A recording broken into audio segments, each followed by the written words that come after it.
What really happened with your host, Mike Rivero. You're listening to the Republic Broadcasting Network, where you'll find out what the Fukushima's going on. And aloha, America. Welcome to our show today. It is Monday, December 4th, 2017, getting into the start of a brand new week. And as has become all too common occurrence, as soon as my radio show starts, my web server, whatreallyhappened.com, comes under massive DOS attack, trying to keep people from finding out what's going on. In fact, this is very, very intense. The load average is at a record high. So we'll just let the children throw their tantrum, and we'll get into the radio show right now. The phone lines are open, 800-313-9443. Mike is in our control room, twiddling the dials, keeping us out of trouble, and ready to answer your calls when you call on in. Let's see. Now, as you probably know, Donald Trump earlier today had a press conference from Salt Lake City, Utah, talking about pulling back, shrinking back on some of these declared national monuments, and in particular his intention to shrink the Bears Ears and the Grand Staircase Escalante national monuments spanning millions of acres in Utah. And these two national monuments are among 27 that Trump ordered Interior Secretary Ryan Zinke to review early this year. Now, the Grand Staircase Escalante was a big stink. That one was declared into existence by Bill Clinton, and it basically made off-limits the low-sulfur coal deposits located on that land, forcing companies that needed low-sulfur coal to buy it from Asia from Bill Clinton's cronies over there. It also violated Utah's statehood agreement because that coal was pledged to support Utah's educational system. And without that coal, Utah had to accept federal funding for their schools and along with it federal control. So I'm glad that Trump is pulling back on that. Whether the reduction in the Grand Staircase Escalante is going to include the coal reserves or not remains to be seen. Now, apparently last Friday, and it's a pattern for the government to drop bad news or scandal news on a Friday. Everybody's into weekend mode, and by Monday it's old news. But apparently the FBI dropped more Hillary records on Friday, confirming that Uranium One was indeed part of the investigation. And so a lot of email preservation and production requests are going on out to the CFIUS members who are involved in that decision-making process to sell that uranium to Russia. Now, according to another story that came on out, this one from Investment Watch blog, the Department of Justice has been investigating the FBI for the last 11 months. Ever since Trump won the election, the Department of Justice is investigating the FBI apparently for obstruction in the way they handled several investigations regarding the Clintons, including the Uranium One scandal, Hillary's email server, the Clinton Foundation, and so it may be that we're going to start seeing some obstruction charges coming forward. And I think probably most people were completely unaware there even was an investigation here. So anyway, getting on back to the problems that Michael Flynn is in. Yes, he did lie under oath to the FBI, and that's a problem. But the reality is, if you get into what they actually talked about, when he was talking to the Russian ambassador, there were two issues. One was Trump's message to Russia not to overreact to the sanctions that had been thrown on them by the Obama administration, and two, seeking Russia's support to derail the UN resolution regarding Israel's activities in Palestine. So once again, Israel's in the muck there. None of these were inappropriate. Trump had won the election, it was in the transition period, and it is perfectly normal for presidents and their staff to make contacts with foreign governments and start establishing lines of communication with which to conduct business. So again, it's a big nothing burger.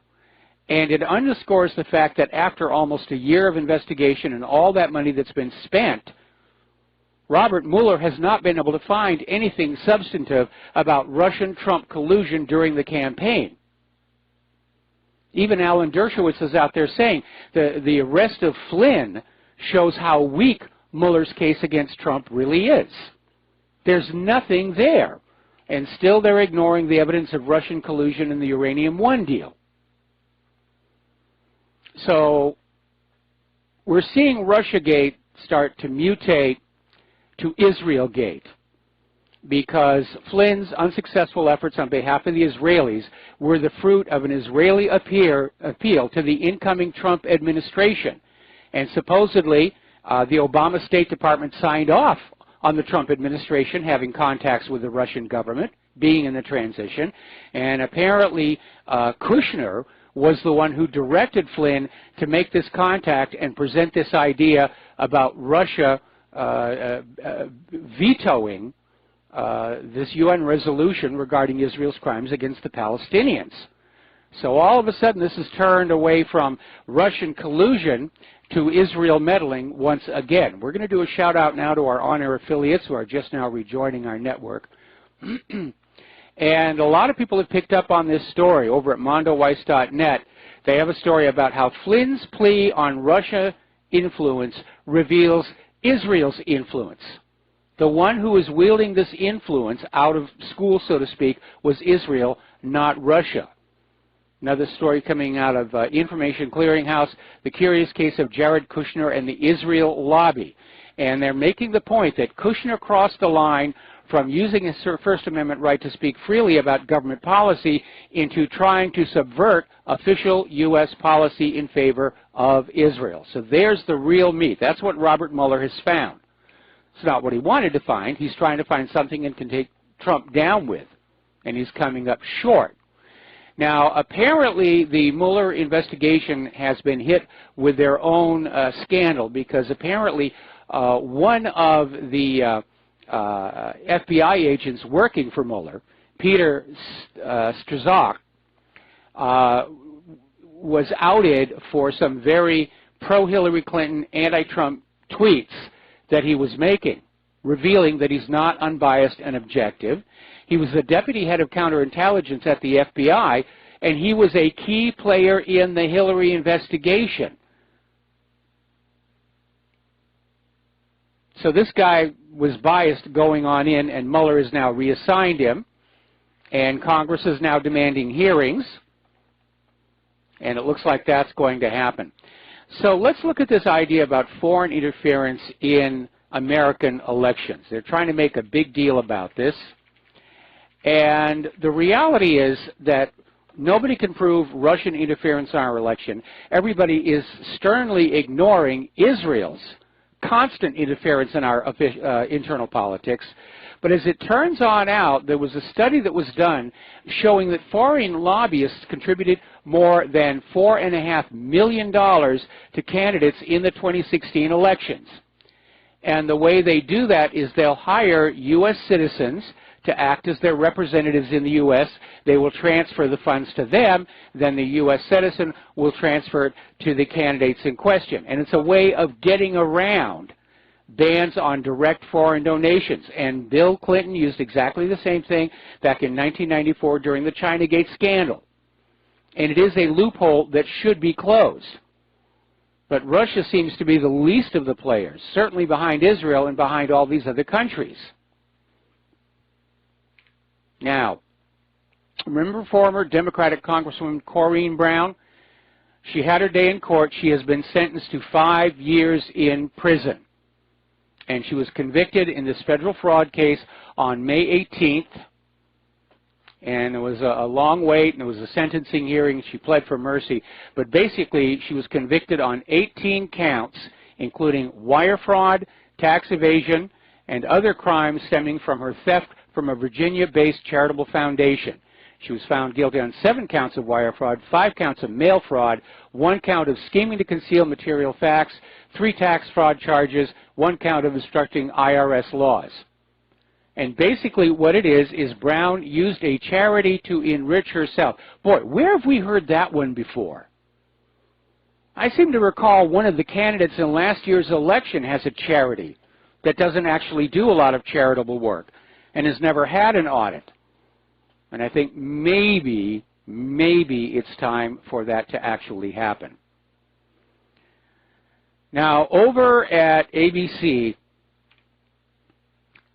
everybody's turned on Brian Ross over that major mistake that he made, or this lie, which it may well have been, where he was reporting on Michael Flynn's guilty plea in lying to the FBI, and reported that the contacts with the Russian ambassador had taken place during the Trump campaign. And everybody lit up on that and said, oh, that's it. We've got Trump now. We've got him in a headlock. And, of course, it triggered like a 300-point drop on the Dow. And it turned out Ross was inaccurate. All of the contacts that have been documented took place during the transition, which is when such contacts are supposed to happen.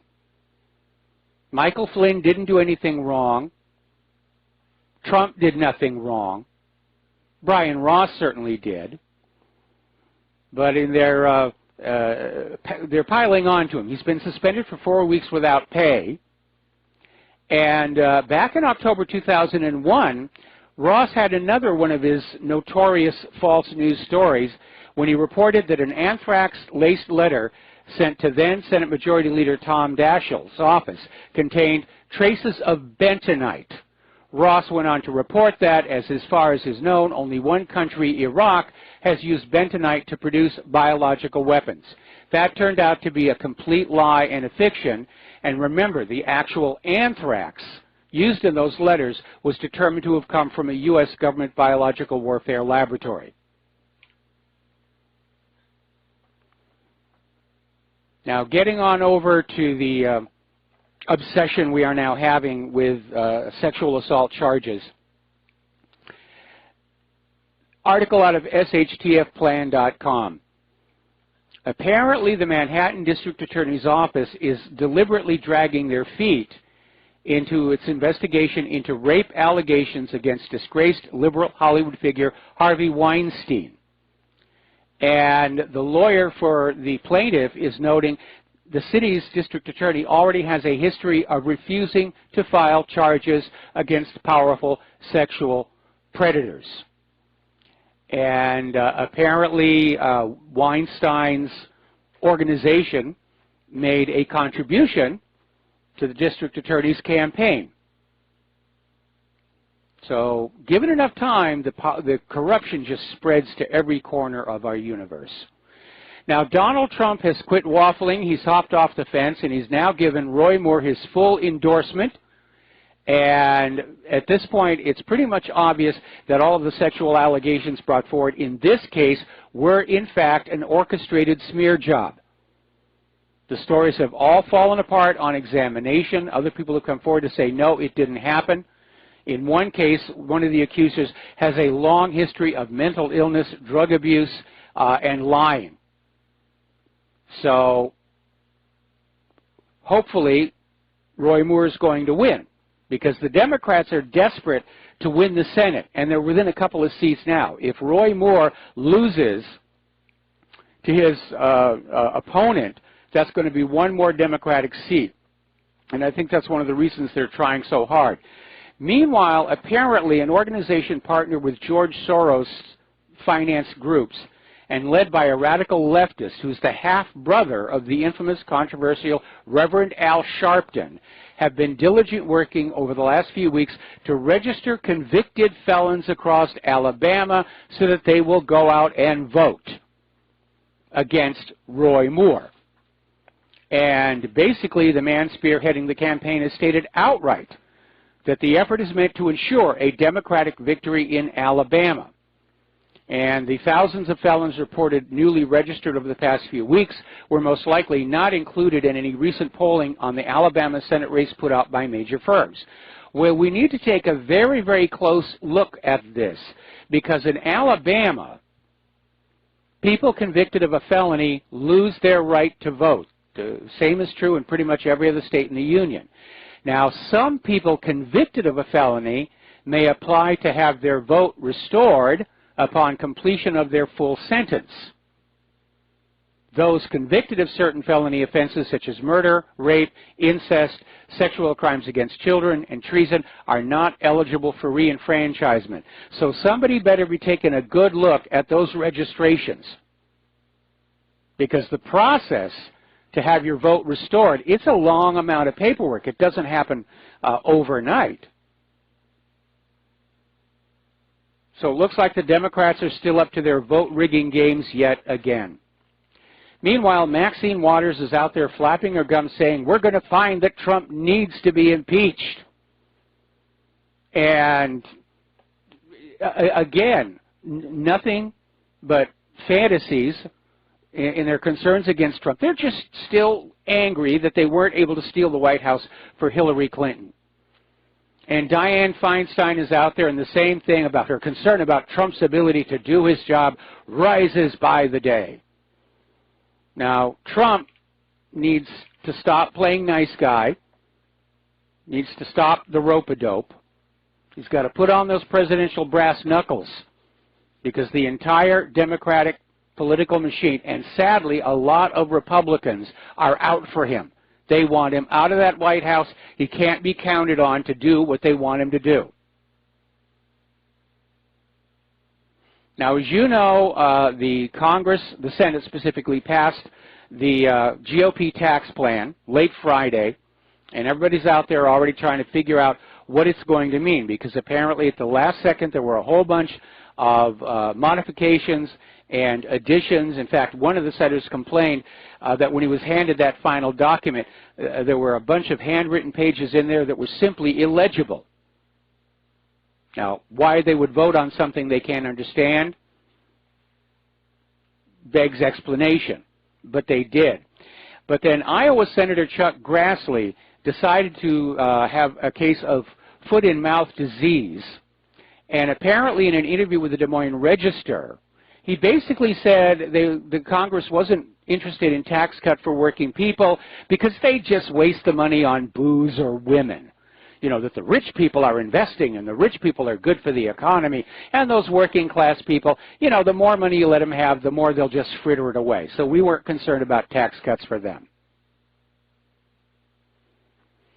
It's all about the donor class. That's what Congress is looking at, the people who sign them their checks to loot the country for the benefit of the money junkies. Now, getting on over into the war zones, apparently the British government has suspended a foreign aid project after a BBC Panorama investigation found taxpayers' cash was being diverted to extremists in Syria. And officers from a British-backed police force in Syria have also been working with the courts carrying out these brutal sentences. And a UK government spokesman said that it takes allegations of cooperation with terrorist groups extremely serious. Well, that's what our government was saying until it came on out that our government was, in fact, supporting the extremists, ISIS and Al-Qaeda. Now, a lot of people are very concerned that having lost in Syria, losing in Afghanistan, and not wanting to lose the momentum of the war machine, that they're going to get another war going just as quickly as they can. They're not really all that close to get war with Iran going, although Israel's pushing as hard as they can. North Korea is still a standoff and may not happen because North Korea now has a nuclear deterrent. So that what's now left on the menu? Lebanon. They're going to go into Lebanon. And already Israel's out there overflying their territory and firing on Syria from inside Lebanon. That's a violation of their airspace.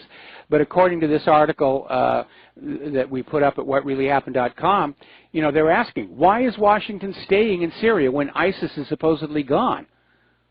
Will there be another attempt to overthrow Bashar al-Assad in the near future? Yes.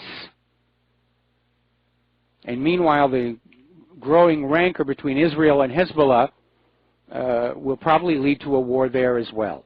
Here a war, there a war, everywhere a war. We'll be back after these few words. Aloha America, welcome back to our show. Get out your paper and pencil here, because if you'd like to be a supporter to Republic Broadcasting, the address to send a check, money order, box tops, what have you, is Republic Broadcasting Network, 2251 Double Creek Drive, number 302, and that's in Round Rock, Texas, 78664.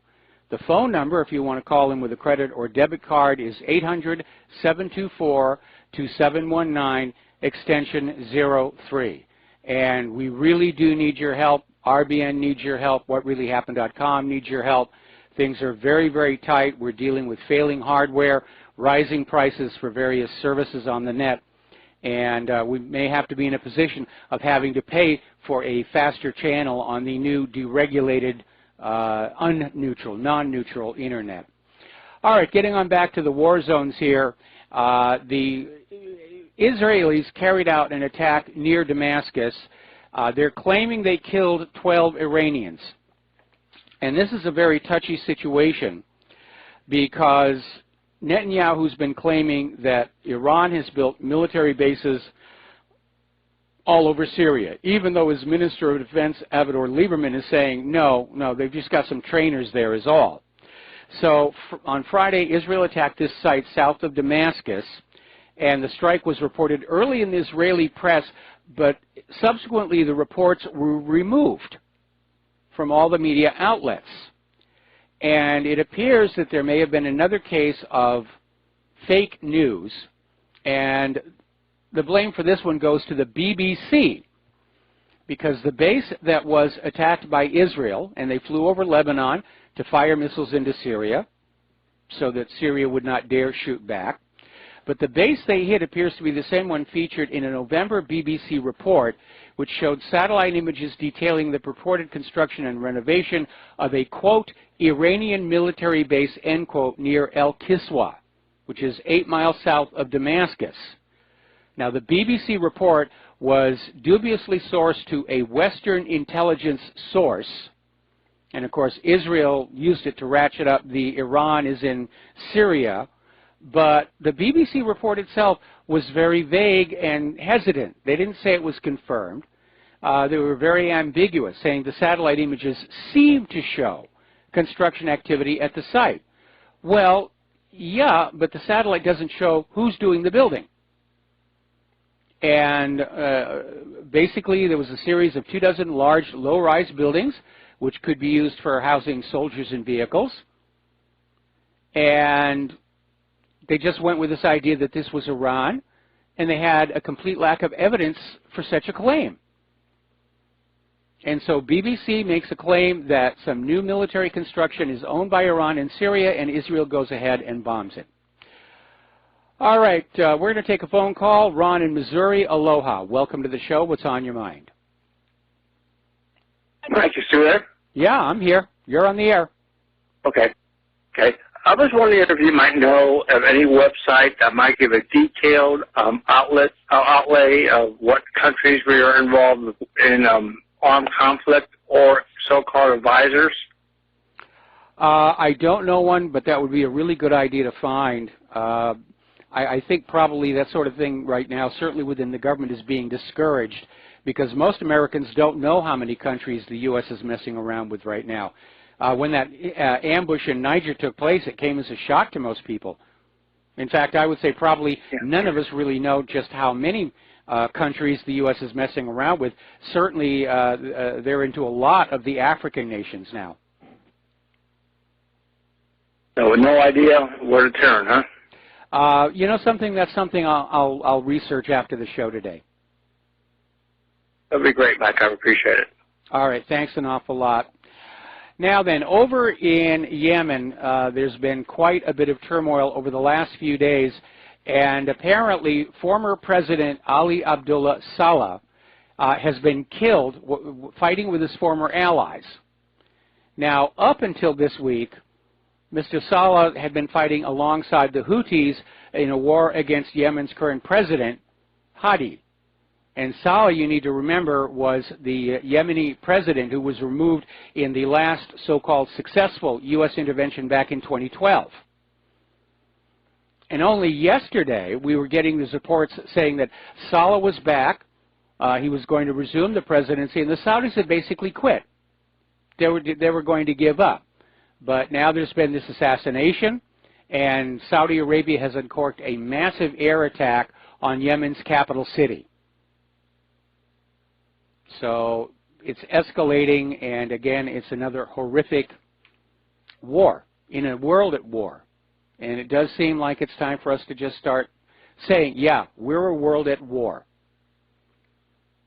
All initiated by the U.S. government or the U.S. government's partners and proxies.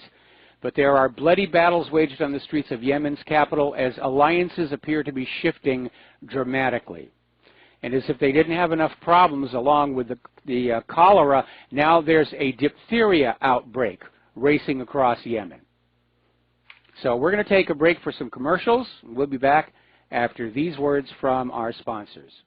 And aloha America, welcome back to our show here.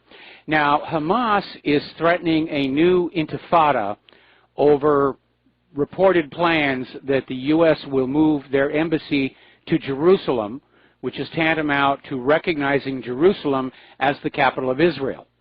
Now, the capital of Israel currently is Tel Aviv, but Israel has for many years, many decades, coveted the entire city of Jerusalem, even though under the original United Nations partition plan, there's a Jewish quarter and an Orthodox quarter and a Muslim quarter and a Christian quarter. And lately, of course, Israel has been trying to encircle the city, going into East Jerusalem and displacing the Palestinians who live there. And certainly Netanyahu's been lobbying for the U.S. to acknowledge Jerusalem as the capital of Israel to solidify their position. So Hamas is up there. They're very upset about it. They're not the only ones. Even the Arab League is saying this is a bad idea. This will definitely fan up tensions in the region. Jordan and Egypt have also warned the United States against recognizing Jerusalem as Israel's capital. And he was supposed to make an announcement today. So far it has not happened. What we're hearing, though, from Kushner is that Trump is still looking at a lot of facts. And so it looks like Trump is having a second thought about this, because it would basically inflame tensions in the area. It would certainly turn more of those Arab nations against the United States. Meanwhile, Jared Kushner over at the Saban Forum is saying what Israel really needs to do is they need to come to a peace deal with the Palestinians, because there's a risk Palestine might form an alliance with the other Arab states. And this is really the crux of the problem. Ever since Israel was created by carving off part of Palestine, Israel was out there saying, we demand you recognize our right to exist, but we don't recognize Palestine's right to exist. In fact, for the longest time, Israel's official position was there never really was a Palestine. It was just made up by the anti-Semites to plague the new nation of Israel. Golda Meir called Palestine a land without a people for a people without a land, which is nonsense, because there was a thriving culture in that region of the world going all the way back to biblical times. And we put together a page on our website that shows all these maps from the Renaissance, the Middle Ages, all the way back to some of the earliest navigation charts in the area, and they all indicate the presence of a Palestine. So Kushner's idea is that if Israel doesn't tone down, if they don't come to a peace agreement with Palestine, if they keep on going with this double standard of you have to recognize our right to exist, but we won't recognize your right to exist, it is going to blow up the region. And that's all that Israel would have to do to calm everything down, is simply give to Palestine that which it demands for itself, recognition of a right to exist. And all the turmoil and bloodshed and war and horror that we have seen since the foundation of Israel just comes from this one little hypocrisy. The other Arab nations in the region have made it very clear. They'll recognize Israel's right to exist once Israel recognizes Palestine's right to exist. And it sounds like a reasonable course of action, but not in the eyes of the government of Israel. Meanwhile, Netanyahu, possibly to divert more attention from his corruption problems, is on the warpath against Iran. And apparently he's gone on another fiery tirade against Iran, comparing Iran with Hitler's Germany, saying that they both shared the goal to exterminate all Jews. And by the way, Israel's been saying that about Iran for 30 years, along with the claim that they're merely weeks away from having a nuclear weapon. And so Netanyahu is ratcheting up his rhetoric, saying that Iran, you know, they're the new Nazis, they want to kill all the Jews. There's only one small problem with all of that, and that is the fact that there is a large population of Jews that live in Iran. They're quite comfortable there. Some of them are even in the government. One of the world's oldest continually operating synagogues is in Iran.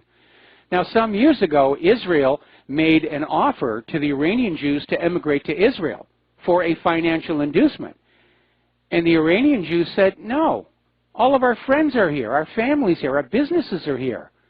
We'd be silly to leave. Now, obviously, if Iran was really the new Nazi horror and they wanted to kill Jews, they would be starting with the ones within their own border. But they're treated very well. They have full equality, freedom of religion. They don't want to leave there. Meanwhile, ramping up that rhetoric, Pompeo has now sent a letter to Iran warning against attacking U.S. and allied forces, which I don't think Iran is going to do unless those forces are attacking Iran. And then, of course, all bets are off. Now, Israel, along with that law that they just passed to protect Bibi Netanyahu from prosecution for his corruption, they've passed a new one, or they're discussing a draft bill, and it probably will pass, that will allow Israel's army to sue anyone who offends its soldiers by revealing army violations against the Palestinians. And this basically is that when the IDF commits these atrocities against the Palestinians, which they do, anybody who gets it on video and puts it on out there can be sued by those soldiers for defamation. And defamation is a word that Israel and its supporters love. There's the Anti-Defamation League, and the thinking is it doesn't matter if we're doing bad things, you just are not allowed to talk about them. That's what this law means. Now, getting on over into Korea. Actually, before we do that, let's take some phone calls here. We've got John in Phoenix. Aloha, John. Welcome to the show. What's on your mind today? Hey, I'm going to switch topic a little bit. I just got a question, a real question. I'll listen to your response, and then you can let me get to the next caller. I've been wondering for a while, why is the words like jurisdiction and citizen enumeration sometimes spelled with uppercase J and sometimes with uppercase letters and sometimes lowercase letters? I can never figure that out. Well, I think if you look at the Constitution's original written documents, you will notice that there are occasionally spelling and punctuation and grammar errors. In particular, the Second Amendment, there's an extra comma in there that doesn't need to be there, but this was in the days before word processors and automatic spelling check, and so I think that may be a simple explanation. I mean, it just seemed bizarre to me because it's just those three words, and it's just those three words that they do it with. And I don't know, or I think it's just those three words they do it with. So that's all I wanted to know. You have a good day. Thanks for your time. All right, thanks an awful lot. We're going to switch over to Steve in Florida. Aloha, Steve. Welcome to the show. What's on your mind? Well, you know, his last caller, I hadn't planned on adding this, but I would have him hang on and wait for John Stadmiller's show and ask Ron McDonald that question. I'm willing to bet there's some significance behind that, but I'm not sure. But I would say throw it by Ron McDonald. But I called on, basically, I just looked at a web search here, and I found a website called visualcapitalist.com. And I'm looking at an article right now that says U.S. military personnel deployments by country, and this has been dated as of March 18, 2017. And it basically says nearly 200,000 troops are currently deployed overseas in 177 countries, and it does a breakdown on every country, how much percentage. Yeah, the U.S. is garrisoning its empire the way ancient Rome did. So I thought for that one caller that called in, it's called visualcapitalist.com, and it will show you U.S. military personnel deployments by country. Nice breakdown. Well, it's a good breakdown, and thank you for the reference. However, there are some countries where our forces are stationed that we're not technically in a state of hostility with. So I don't know Right. how accurate that is in terms of determining where the U.S. is actually engaged in actual military operation. But I will take a look at the website, and it might be a good source. Yeah. Hey, last comment is I'm rather surprised too that how Netanyahu is able to have the legislation enact a bill basically to protect him. I am blown away by that, and I think the Israelis are very angry about that also too. Plenty of them were in the streets protesting this action. So it doesn't sound like he has the support he thinks he has. No, he doesn't, but with the elections being very suspect in Israel, he doesn't need the popular support. Yeah, the reason the bill went through the Knesset is that it extends to all top Israeli officials, including the members of the Knesset. While they're holding their office, they cannot be prosecuted for any corruption they may be engaged in. It's basically a license to be corrupt. Yep, it is exactly that. Hey, thank you, Michael. Appreciate it. All right, thanks an awful lot. We're going to let you go here and scroll that down here. Now then, getting on over to Korea. Apparently, White House National Security Advisor H.R. McMaster is saying potential for war with North Korea increasing every day. Well, yes, we know the U.S. government is pushing for another war, for several more wars.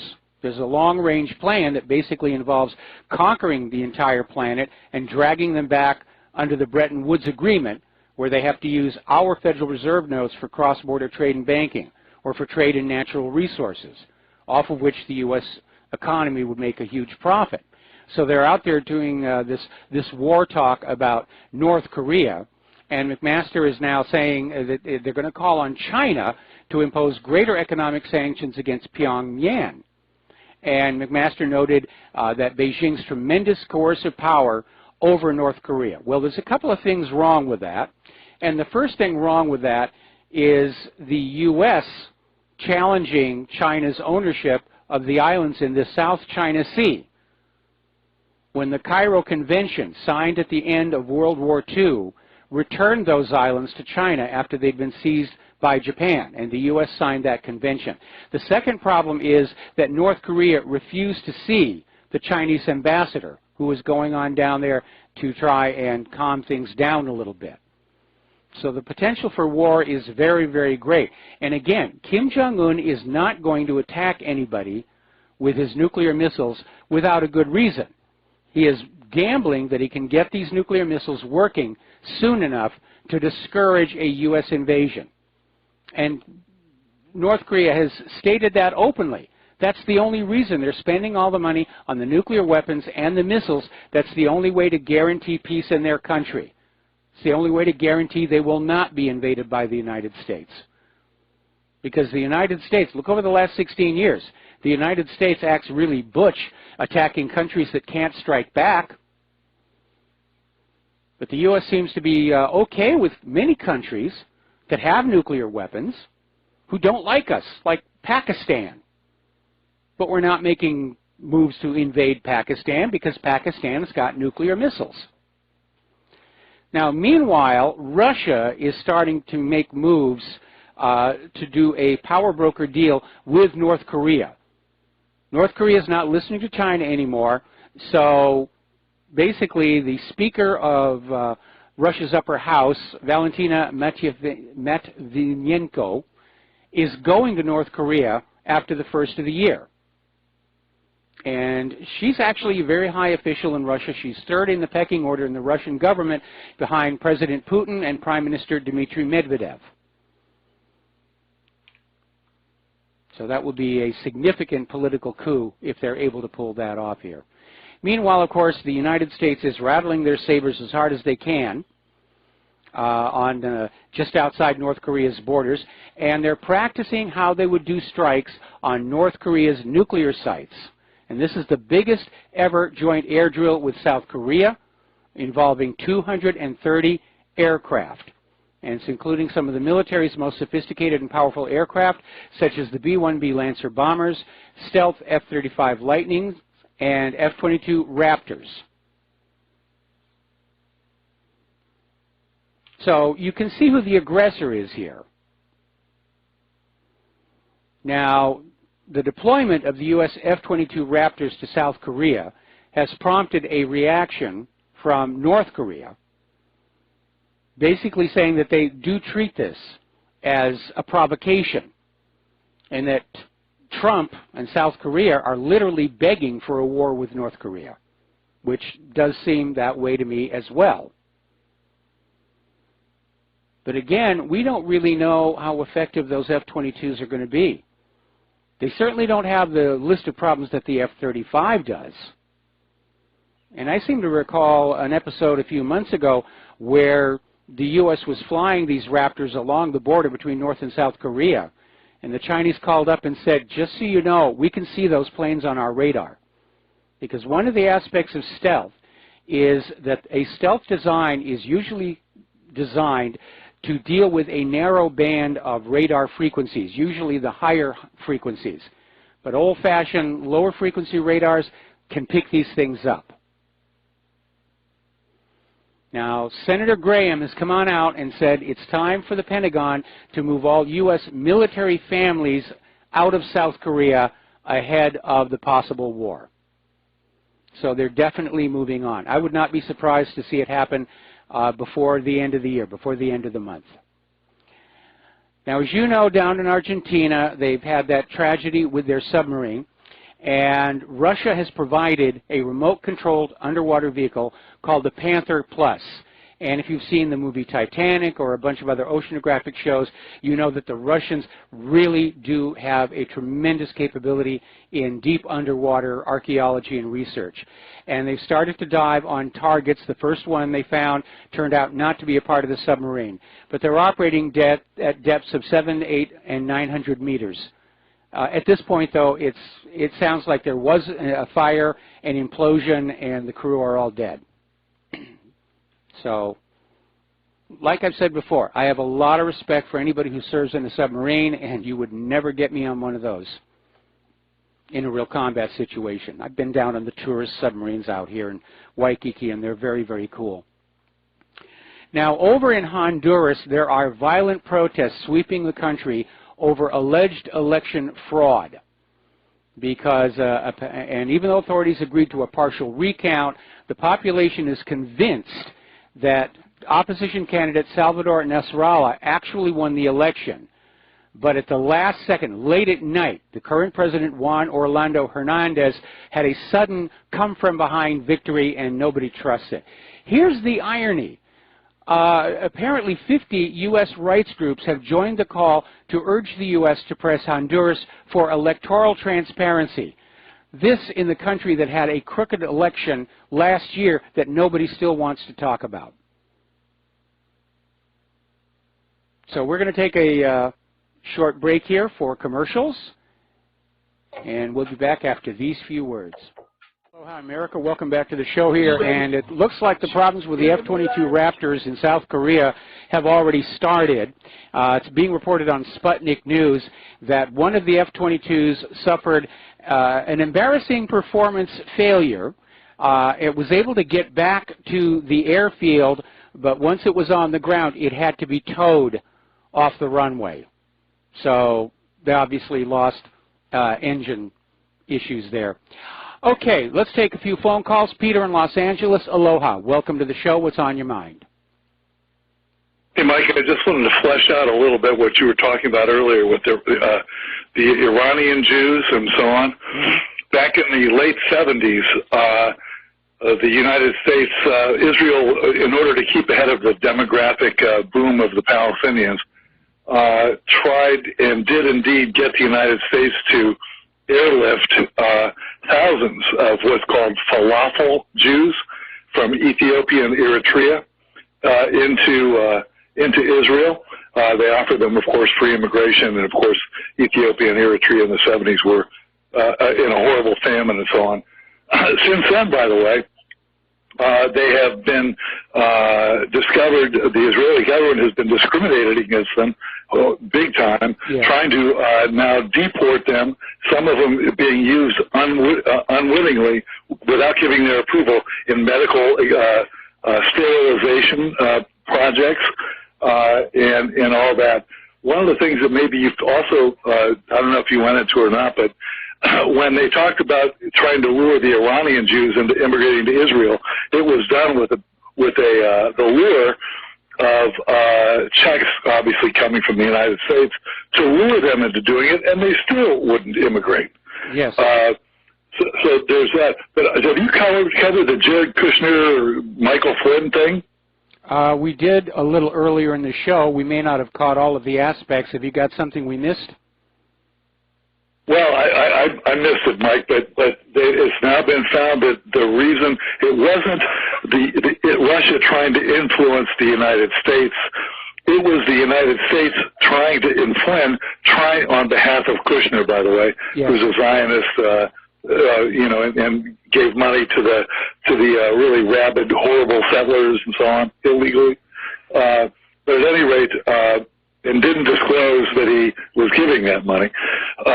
But at any rate, Kushner prodded Flynn into contacting the Russians in order to get their approval or get their acquiescence into killing a UN resolution against Israel. Yeah, we did cover that. We did cover that. Yeah. So at the end, it wasn't us trying to influence Russia or Russia trying to influence us. It was us influencing Russia on behalf of the people who really control us, and that's the Israelis. Yes, absolutely. Well, there was another item on the agenda when Mike Flynn talked to the ambassador, and that was a message from Trump to not overreact to the latest sanctions against the Russian economy, to give Trump a chance to sort of get in and get things toned down, which unfortunately, sadly, has not happened. Anyway, Peter, we're going to have to take another break here for station identification. Thank you very much for the phone call. And we'll be back after these few words. And aloha, America. Welcome back to our show, hour number 2. The phone lines are open, 800-313-9443. And we're going to go back to the phones here and talk to Terry in Oregon. Aloha, Terry. Welcome to the show. What's on your mind today? Hey, Mike, Peter's my favorite caller, and I think he's like me, retired military. But I just want to make the point that Israel's never going to recognize the Palestinians as a legitimate country because they're committed to this Greater Israel project that consumes Syria, parts of Iraq, parts of Saudi Arabia, Lebanon, and Jordan. So, that should be well known. And, we're tired of this stuff, that Israel's negotiating with people because they're never going to do it, and they're never going to give back land. They're never going to give back the West Bank. They're never going to give back Golan Heights. And they're never going to release Gaza, for something else.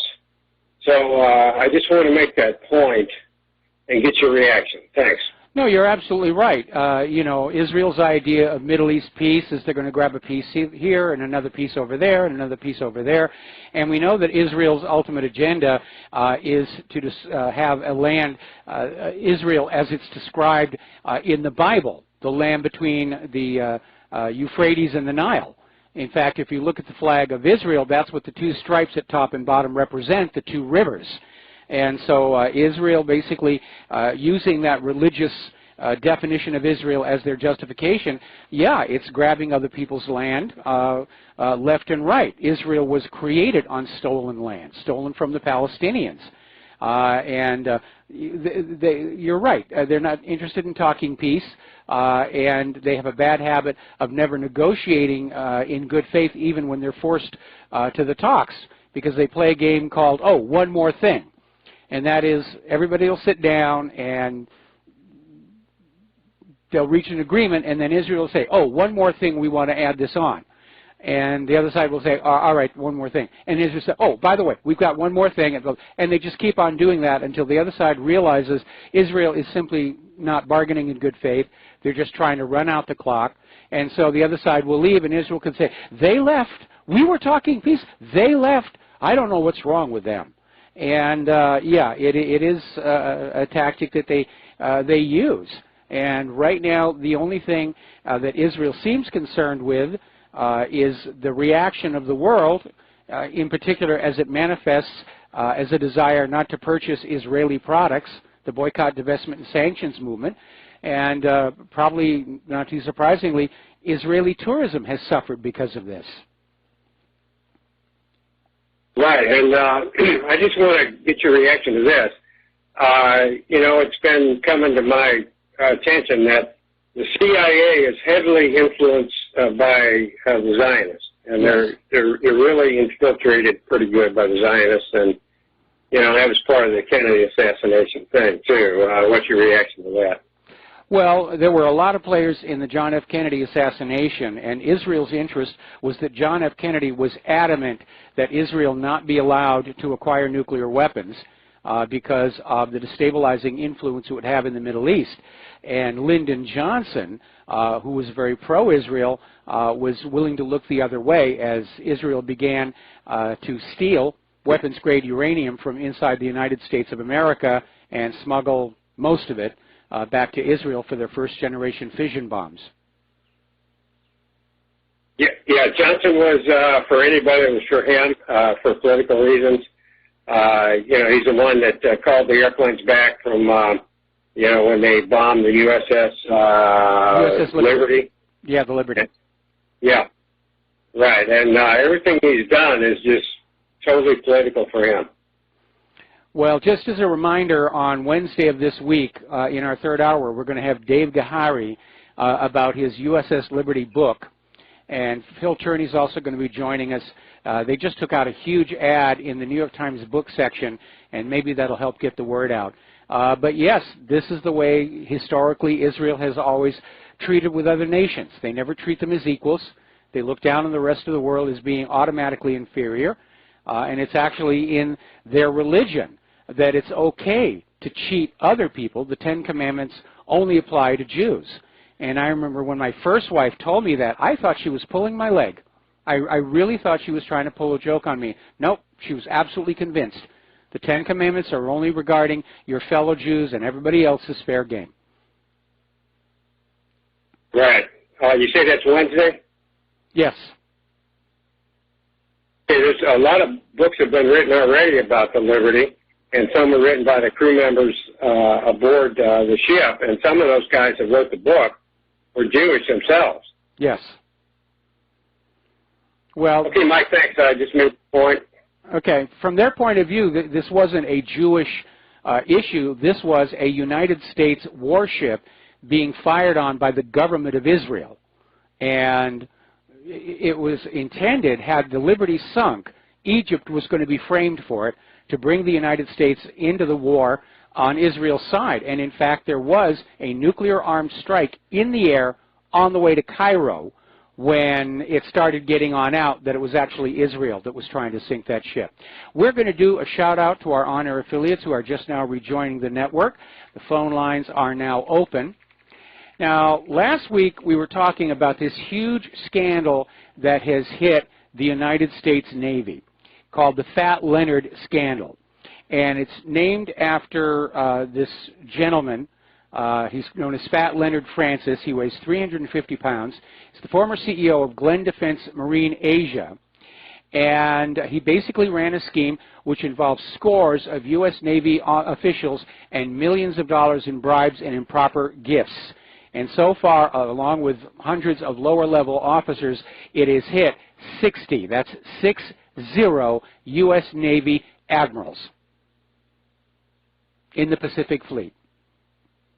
Now, they've started trials, and a U.S. Navy commander has been sentenced to 18 months in prison for his part in a fraud and bribery scheme, which cost the U.S. government, meaning you, the taxpayers, a total of $35 million. Now, this does not make our military seem very capable, along with the problems with the F-22 and the F-35. We know there are huge morale problems on these Navy ships. We know the crews are being overworked because they're dealing with a manpower shortage. In fact, fatigue and poor training may have been the reasons for these collisions that we saw between ships like the USS John S. McCain and these cargo ships, which they originally tried to say, oh, they were attacking us. They took these very expensive cargo ships and they just forced us to ram into them amidships here. Now, over in Great Britain, a warning is being sounded over the sharp rise in child and pensioner poverty. And this new study is saying that almost 400,000 more British children and 300,000 more pensioners were plunged into poverty in the past 4 years. But there's always plenty of money for the migrants, right? Lots and lots of money for the refugees and the migrants. But for your own people, well, you must make do with less so that we can have more. You must make do with less so that we can have more. It's the mantra of the money junkies. Now, Russia is getting ready to sell Chinese yuan bonds. It's another symptom that the U.S. dollar is in decline. The American empire is in decline. The parallels between the United States and ancient Rome are very obvious. Out of control debt, too much cost of war, amazing corruption. Same thing with the Soviet Union. Corruption, too much debt, too much spending on the military is what brought the Soviet Union down. Now, Venezuela is getting ready to introduce an oil-backed cryptocurrency. This is going to be a cryptocurrency based on Venezuela's undeveloped oil assets. And they're calling it the Petro. And it's backed by their oil reserves to try and shore up the collapsed economy. And it might work if it's given a chance. But remember, everybody who starts coming on out with a currency other than the U.S. dollar or tries to use a currency other than the U.S. dollar gets into trouble. In 2002, Saddam Hussein got permission from the United Nations to sell Iraq's oil for the euro. 1 year later, screaming weapons of mass destruction, the U.S. went on in, killed Saddam Hussein, and Iraq's oil is back on the world market, but only for the U.S. dollar. Then you had Muammar Gaddafi, who tore down the private central bank in Libya, set up a state central bank. Then he introduced a value-based currency, the gold dinar, which was instantly attractive to all the other African nations. And then Gaddafi announced that Libya's oil would be for sale only for the gold dinar. So go on in, stage what looks like a popular uprising, kill Gaddafi, reimpose a private central bank on the people of Libya. Nobody knows where the gold for the gold dinar actually went. That's the pattern. And so Maduro may have just guaranteed his coming demise by daring to come up with a currency other than the U.S. dollar. Now, do you remember journalist Daphne Caruana Galicia? This was the journalist who exposed the Panama Papers corruption scandal, which has been tremendously embarrassing to a lot of the world's elite who were using this law outfit in Panama to hide their wealth and duck their taxes. And Daphne was killed when her car was blown up in what was obviously a targeted assassination. And apparently 10 people have now been arrested for that assassination. All of those arrested are Maltese nationals, and most have a criminal record.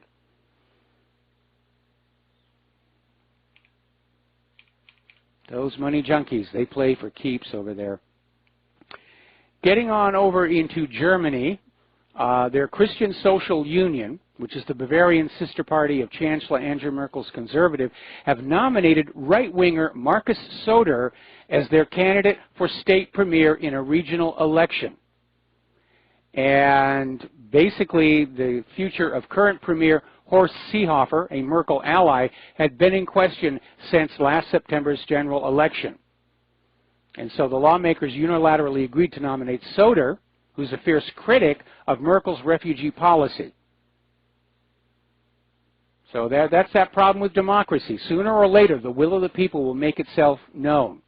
Meanwhile, over at the Alternative for Germany party, they've nominated a new leadership duo from its nationalist wing, basically building on their triumphant turnout in September's general election.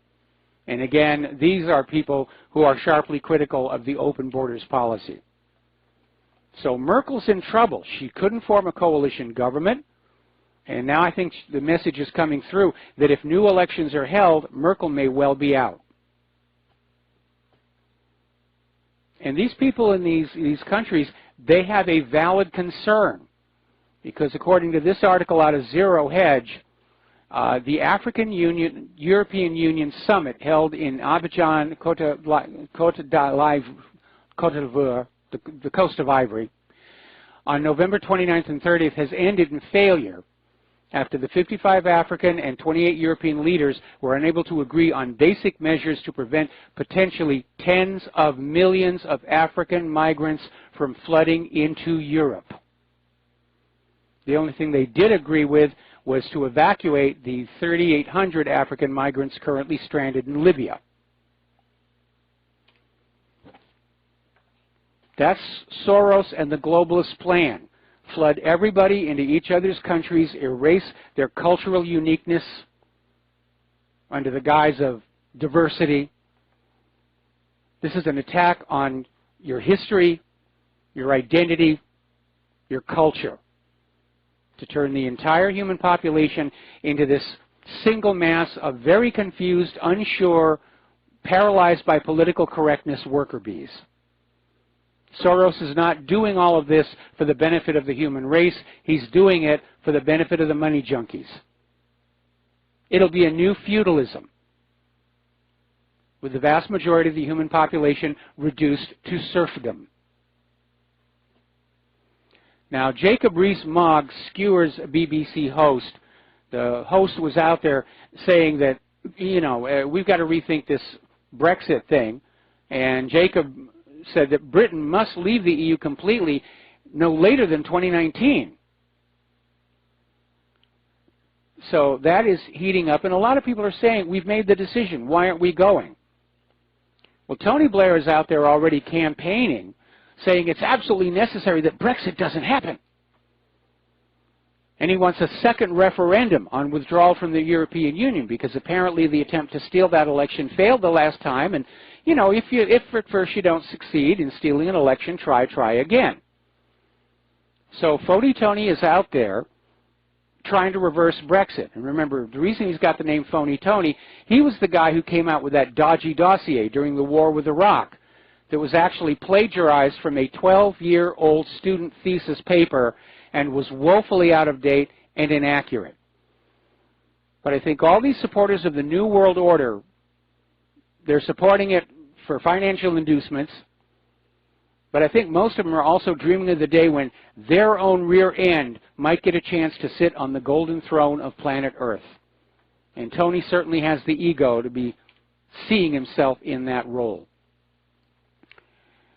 Now, apparently, Theresa May's concessions to the EU in the current Brexit negotiations have triggered a Tory backlash. And what's coming out of Parliament is this idea, we have already given them way too much, stuff that was never in the original EU compact. There's nothing in the article about leaving the EU that says you have to have a divorce payment anyway. And of course, we know why the EU wants the divorce payment. Without the money they siphon out of Great Britain, many of those other member states in the EU are going to be in serious trouble. And Germany is not going to want to carry that load all by themselves. So they're trying to hold together the EU, keep Britain in there, because all these countries wanting to go back to being sovereign, independent nations, that's the wrong direction to the globalists. Catalonia wants to break on off. Germany's already, some German people are already talking about getting out of the EU. Britain is on its way out of the EU. France and Italy have been talking about it. It's all breaking up here. Now, as you know, last week we had this verdict come down in the Kate Steinle case, where she was shot and killed by an illegal immigrant with an illegally owned firearm on Pier 14 in San Francisco at a distance of 78 feet. The illegal immigrant claims he was shooting at something else, and the ricochet killed this woman. And by some amazing machinations, he was acquitted on first-degree murder, second-degree murder, and manslaughter. All they convicted him on was being an illegal immigrant and having the illegal firearm. Now, the Department of Justice has filed a new arrest warrant for him. He's not getting out of this thing just yet. But it's amazing. Over at the Washington Compost, they actually had an editorial that said, if you're upset about the Kate Steinle verdict, then you're a white nationalist. The only reason you're upset about this illegal immigrant not being charged with murder is you're a racist. I think the reverse is true. I think political pressure was brought to that judge and that court so that this murder issue wouldn't be a factor in the continued discussion about sanctuary states and sanctuary cities. Because this guy had already been deported 6 times, and he kept coming back on over, heading for those sanctuary cities, and Kate is now dead because of it. Now, a Republican congressman just introduced a bill today that will threaten huge fines and prison time for elected officials accused of sheltering illegal immigrant chemicals from deportation. Now, there's already a law on the books. It's under Title VIII. So somebody ought to be indicting these San Francisco officials and put them on trial for a life sentence.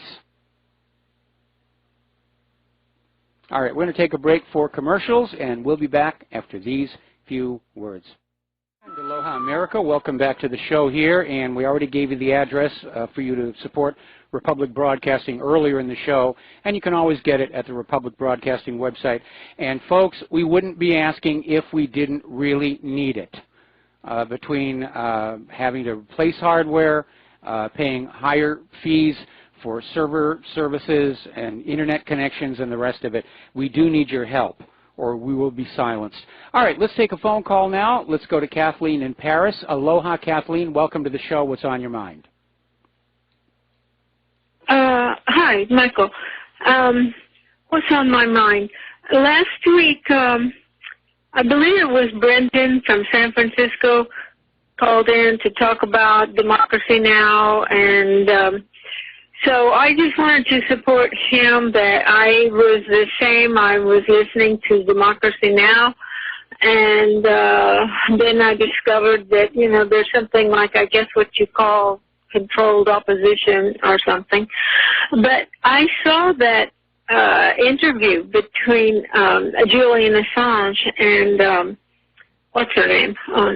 Amy Goodman. Amy Goodman on yeah, and I saw that interview, and it was just nearly a cat fight in the street, you know. So it's really interesting. So people should search that and just to see that, but then never go to Democracy Now! Again. But instead of just talking down on that one, I thought I would mention some places I get really good news.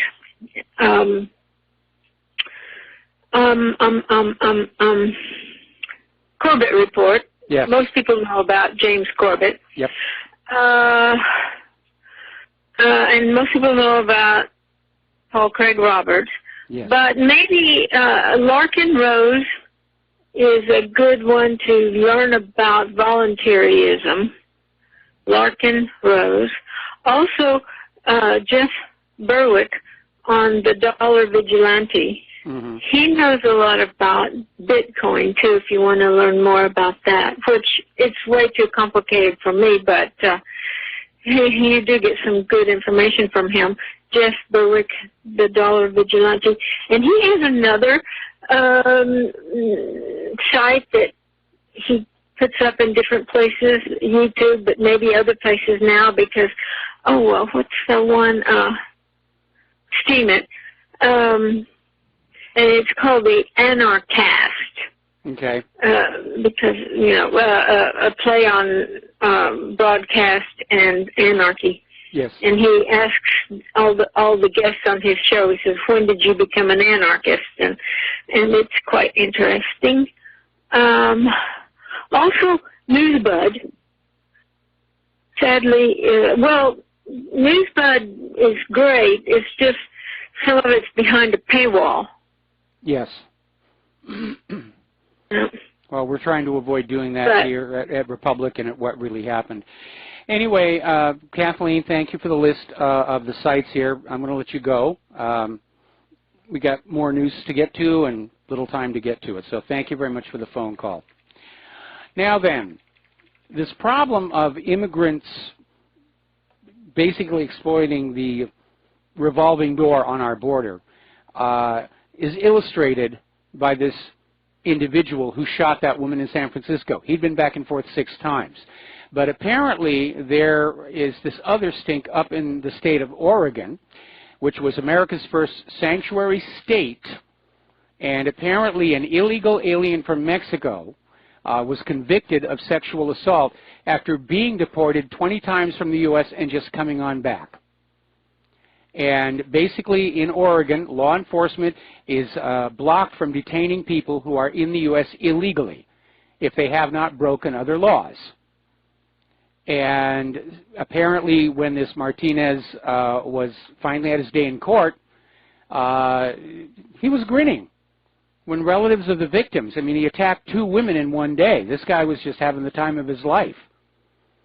And he has a long list of low-level drug offenses, disorderly conduct, and other misdemeanors. And the globalists want a world in which just people who are like that, yeah, welcome them into your homes. Now, a little bit of good news just came over the wires.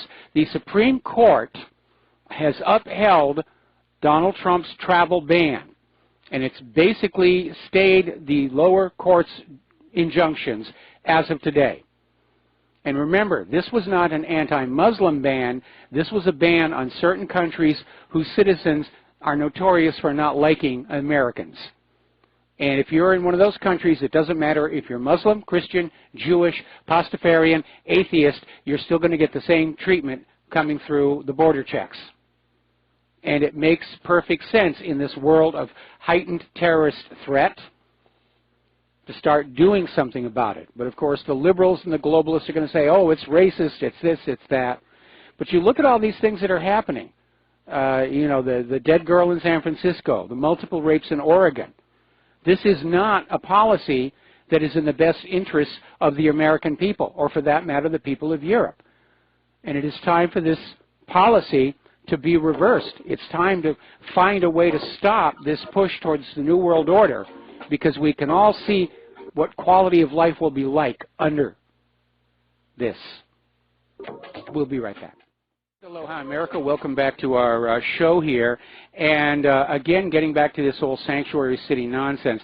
Out in California, Judicial Watch has filed a taxpayer lawsuit challenging San Francisco's sheriff's sanctuary policy.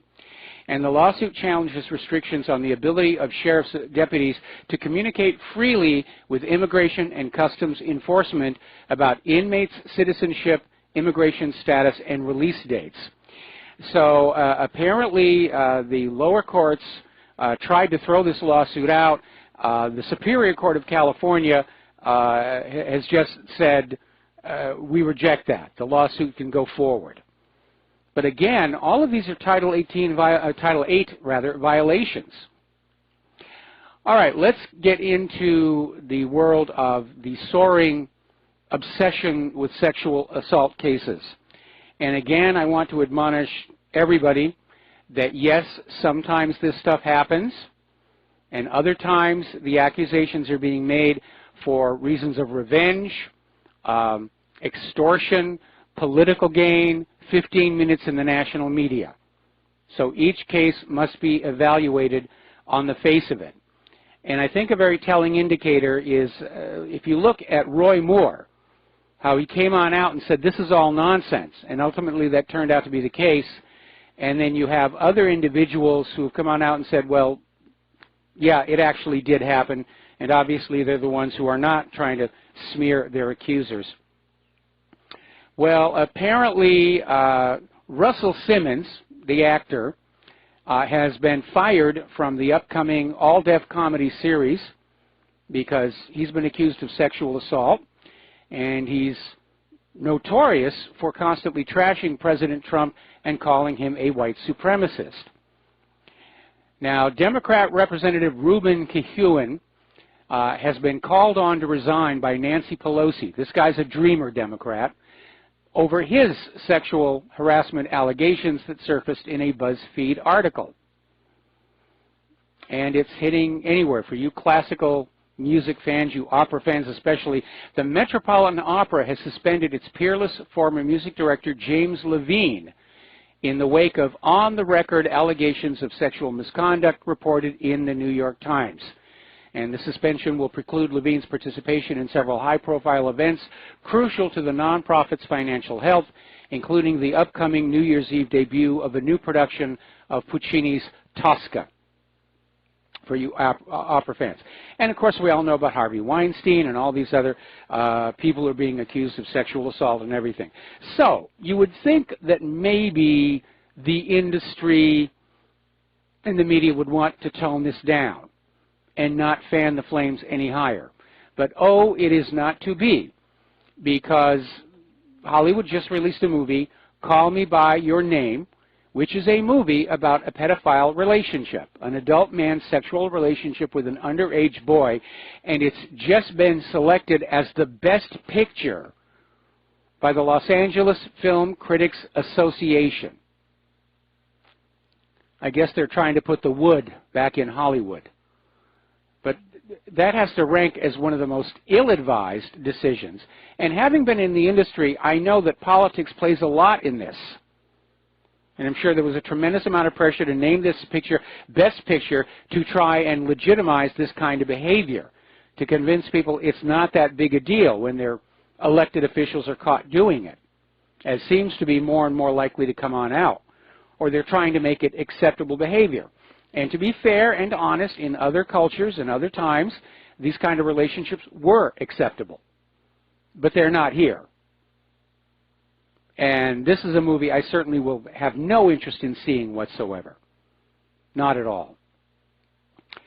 Now, getting into the worlds of computers and computer secrecy, it turns out that the NSA has been helping to convict defendants in U.S. courts. This was a classified document that came on out, and apparently the NSA got around the rules requiring such evidence and its sources to be made available to the defense by simply sharing the information with prosecutors who would then go on out and develop a parallel case of proof, with the NSA telling them, this is where you look and you'll find what you're looking for.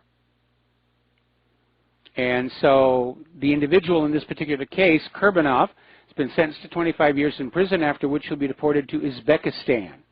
And he's an apparent success story for U.S. counterterrorism officials. And this is a bad guy. There's no question about it. Meanwhile, BRICS, along with their own electronic funds transfer system, along with their own gold brokerage, they're now talking about creating their own internet, specifically so that it's not under the surveillance of the NSA and the CIA. See, when the internet was originally set up as the ARPANET, all communications were peer-to-peer. There was no central clearing facility. There was no central switcher, because that would be a point of vulnerability in the event of a war. And that's what made the internet able to suffer damage and shutdowns. But more and more these days, we've been seeing how the internet is being transformed, where everybody is going through central servers, cloud servers in particular. Skype went through that. Skype was originally peer-to-peer, and it worked great. Now they've moved to the cloud, and on top of the Skype desktop application being a huge CPU hog, the quality of service has definitely declined. Now, anybody can set up an internet. All it takes is the will to do it, and go back to the way it was in the early days of the internet. Because the problem with these central servers is they become targets. When you have all the data in one place, that becomes hugely attractive to cyber criminals or foreign agents for foreign governments. Now then, a few years ago, there was a huge lawsuit against Lenovo, and they settled for $3.5 million for pre-installing adware on laptops without the user's consent. I remember when that was the norm. You'd get a computer and it would just be full of all of this stuff. It would take you 2-3 days to just pry it all out there. And apparently Hewlett-Packard may now be in a similar legal position, because according to numerous reports gathered by Computer World, Hewlett-Packard is deploying spyware on PCs without the user's consent. And apparently they're using a telemetry client, which is uploaded by the Connected User Experience and Telemetry Component, to spy on customers' computers without asking their permission. And apparently the software is called the HP Touchpoint Analytics Service. And consumers are noticing because the thing is a CPU hog. And it's slowing down the computers. Maybe that's why the sudden jump in CPU load on the desktop Skype. Maybe it's sending information someplace. So I'm glad we're not using that anymore. Now down, let's see, in other news, Planned Parenthood is it? Oh, actually, we're going to take a phone call. Let's go to the phones. Curtis in Nevada. Aloha, Curtis. Welcome to the show. What's on your mind? Curtis, are you there? Yeah. Can you hear me? I hear you just fine. What's on your mind? Can you hear me? I hear you. Oh, okay. Yeah. I think that that if we actually go to war with North Korea, that would be the last straw that the world would tolerate, a country that they think that the citizens are totally behind this war machine that, known as America. They've seen in the last 15 years that we've been behind and honoring our troops. And so I think that people have to understand all this talk about honoring the troops and thanking them for their service and all that, those are just propaganda ploys. That it's misdirection. The real reason they want you to focus on that and to look away from the fact is, why are they deploying our troops in the first place, perpetually? And that's the problem with people. They're shallow, superficial. They don't go beyond face value of what they hear. And well, so that's not as true today as it was a while ago. And first of all, I know this is going to sound like a dichotomy because I'm opposed to all these wars of conquest. I'm very worried that we may have a nuclear war to deal with in the very, very near future.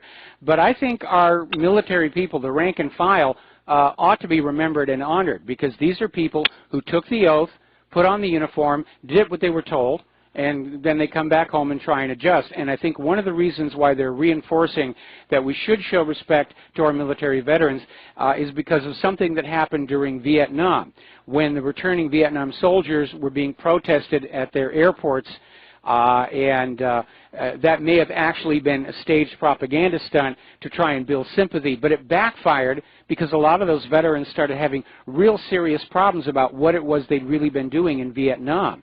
And it exacerbated the drug problems, the suicide problems, and also led to a lot more of those Vietnam veterans speaking out about what had really been going on over there. But you're absolutely right.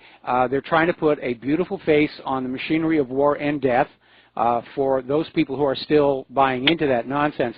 But again, if you look at the corporate media's audience numbers versus the independent media, it's not working. A lot of people are just sick and tired of the wars. We've been at war, major war, for 16 years. We've been at sort of covert, under, beyond your notice wars for longer before that.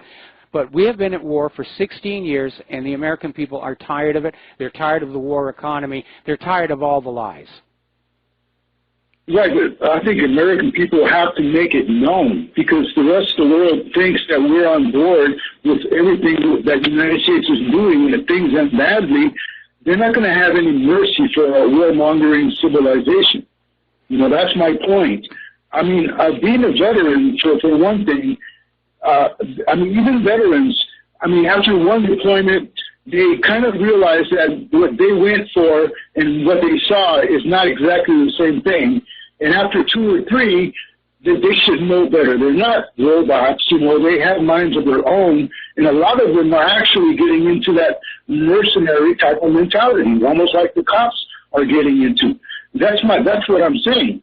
A lot of us were veterans and we never saw combat. We just signed up for 3 years and we were out. So there is a difference you know, between those that actually went through it.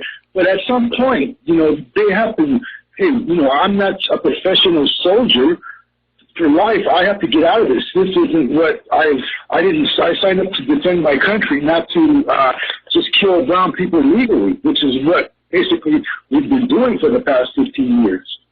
Okay, well, so I mean, there's a couple of factors. I'm just saying, you know, all these people shouting USA, USA, they're shallow and superficial, and they have to get their head out of their rear and realize this they're being played.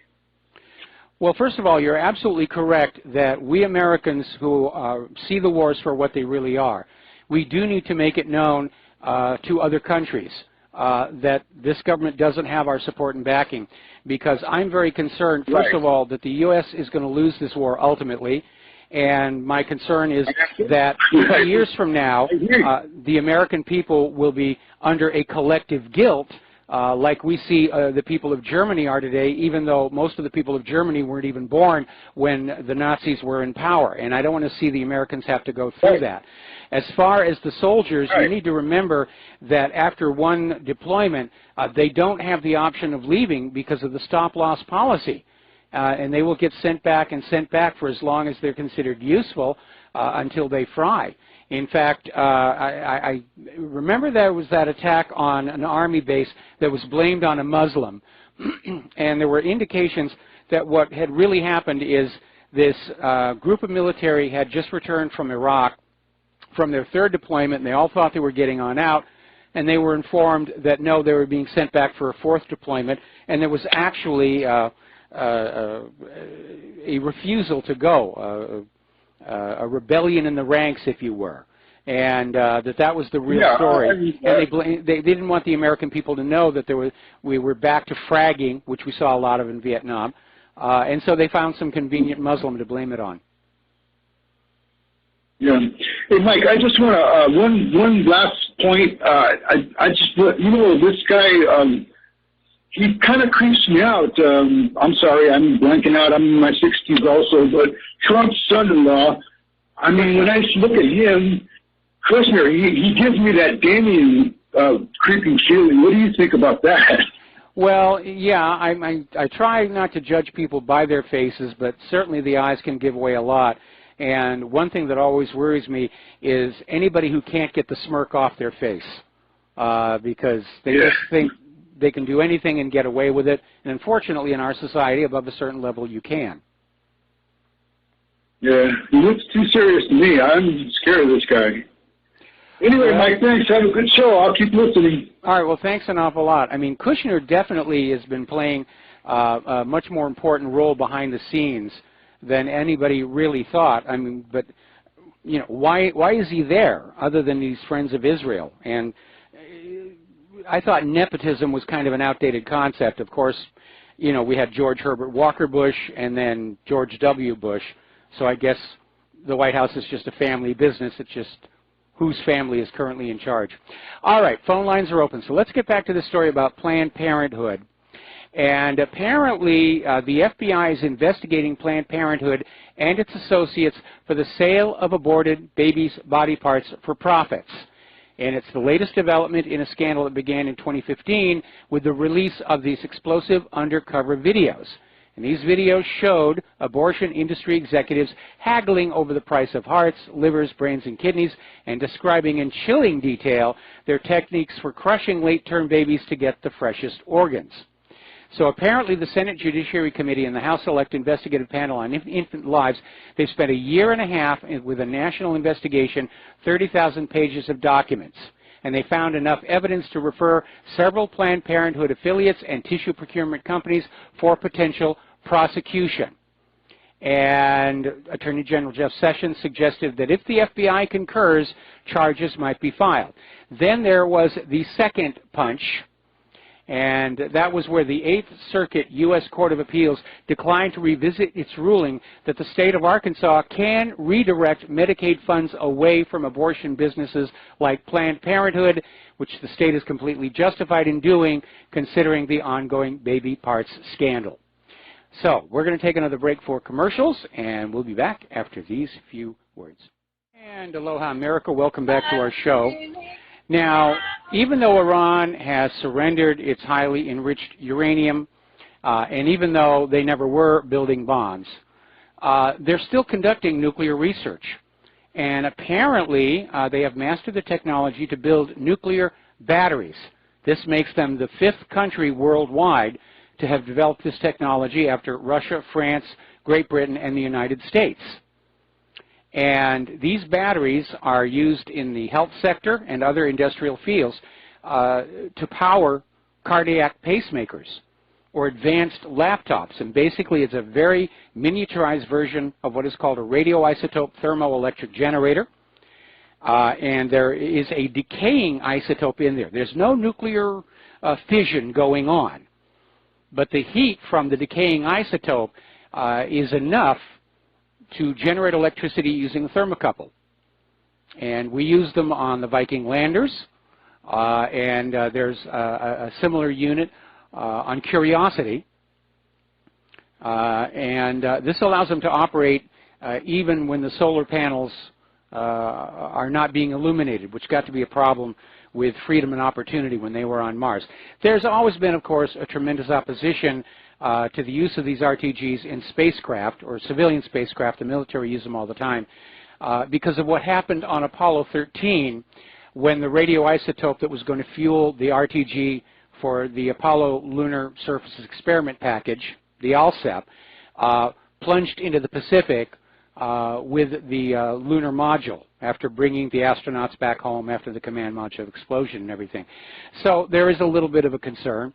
But these are very nice units, and Tehran is doing good because these are peaceful uses of nuclear power to which Iran is entitled under the Nuclear Non-Proliferation Treaty.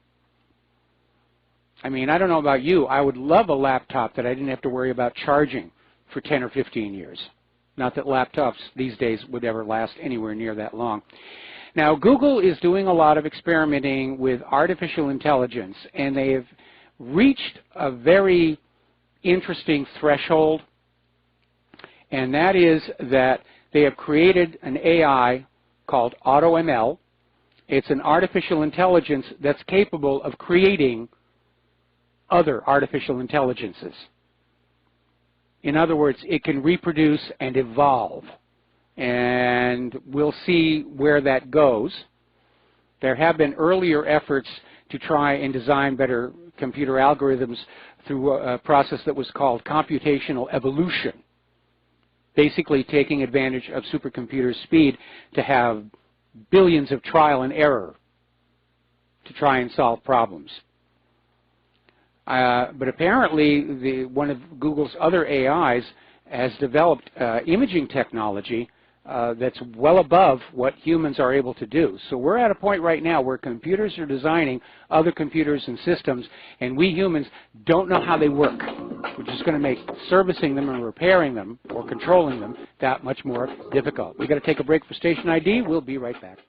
And aloha, America. Welcome back to our show. Hour number 3. The phone lines are open, 800-313-9443. And one more story just came on in here, and this gets back to media stars who are sexual abusers. And this goes back to Bill O'Reilly. And apparently there were these 6 women that were paid a settlement for what supposedly happened between Bill O'Reilly and these women. But one of the women has now sued Fox News and Bill O'Reilly for defamation and breach of contract, basically because O'Reilly's statements on air discounting the truth of the allegations damaged her reputation and depicted her as a liar. And according to the final settlement agreement, nobody was supposed to talk about this stuff. So, Bill. Now, getting on back to the world of computers. As you know, Kaspersky is one of the premier computer security software packages in the world. And not too long ago, underneath this idea of Russia spying on everybody, the U.S. government banned the use of Kaspersky products on all government computer systems, which I don't agree with. Kaspersky responded by saying they would allow their source code to be inspected. That's proprietary trade secrets right there. But they were willing to let the code get looked at to satisfy everybody that in point of fact there are no Russian backdoors in there. And now, of course, we know that a lot of these hacking allegations were actually an inside leak. Well, now Great Britain has gone down the same path. Their National Cybersecurity Center has banned the use of Kaspersky products from government departments and revealed it's trying to prevent the transfer of UK data to the Russian state through Kaspersky Labs software. Well, I understand wanting to secure your data, but frankly, I'd be much more worried about all the CIA, NSA backdoors built into the hardware, not to mention Israel, which has the highest per capita of hackers in the world. Speaking of the NSA, they've had another embarrassing situation where secure information was left on an open Amazon cloud storage server. Didn't even have a password. Anybody who found it could download it. And these unprotected storage buckets have become a recurring theme in recent data leaks and exposures. Accenture, Verizon, and Viacom were all dinged by unsecured data. Now, this file in particular, it's a virtual disk image containing over 100 gigabytes of data from an Army intelligence project codenamed Red Disk. And the disk image belongs to the U.S. Army's Intelligence and Security Command, known as INSCOM, which is a division of both the Army and the NSA. They overlap there. And so now that is out there in the dark web. So the storage server has now been secured, but that's like closing the barn door after the cows have escaped here. Now, PayPal has disclosed a data breach that may have compromised personally identifiable information for roughly 1.6 million customers at a payment processing company PayPal acquired earlier this year.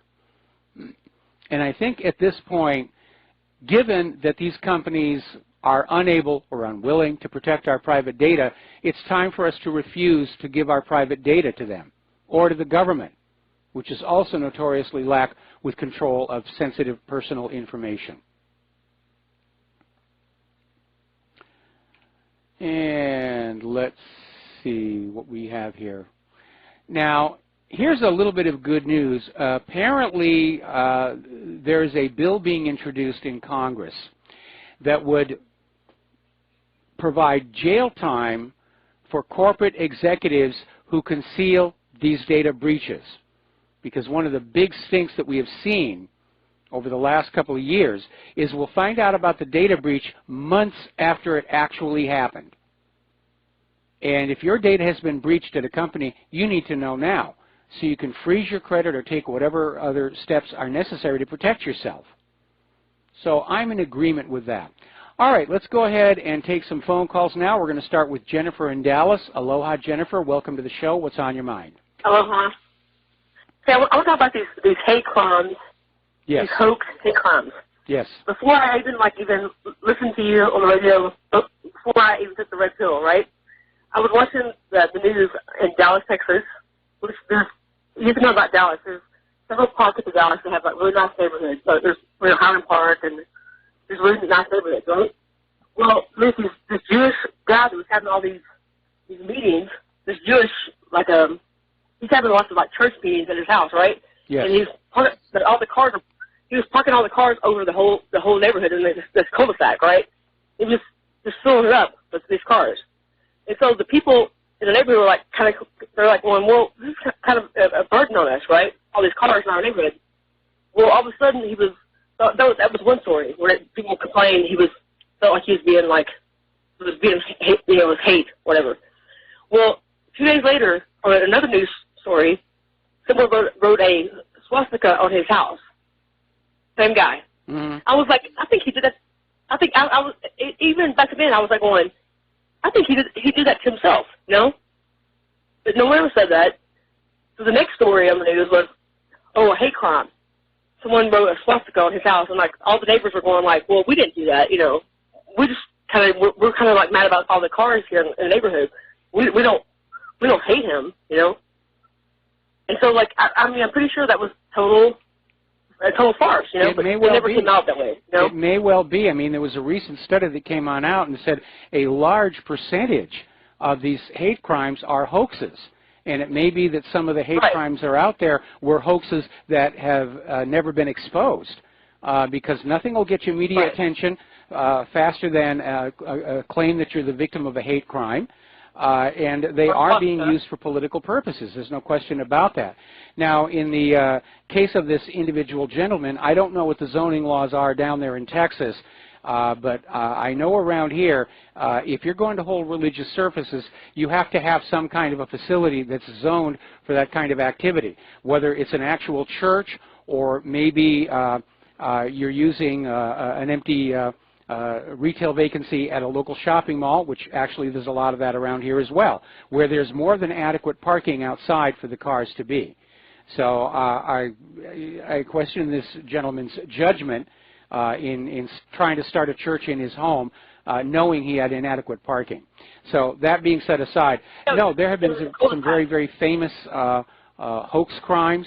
There was that teacher out at Claremont College that painted swastikas on her own car. There was a student at Georgetown University where she claimed that she was a victim of anti-Semitic hate, but the security cameras had caught her painting the swastika on her own door. So these things do happen. There was a big famous one called the Tawana Brawley rape hoax, and during the heyday of the 1990s rape hysteria, there was a major hoax up in Davis, California, that almost led to the passing of a males-only curfew before the hoax was revealed. What's so weird is, like, whenever I saw this story, it was before I even was even thinking like this way.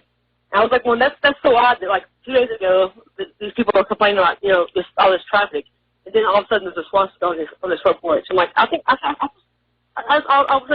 course I assume he did it, you know, like. Well, you have a healthy sense of skepticism, and that's what's needed to survive in these dark times. Right. Thank you, Mike. I really appreciate your show, and, like, I listen every day, and I love you and Claire. Thank you very much for everything you do. Well, thank you very much for those kind words.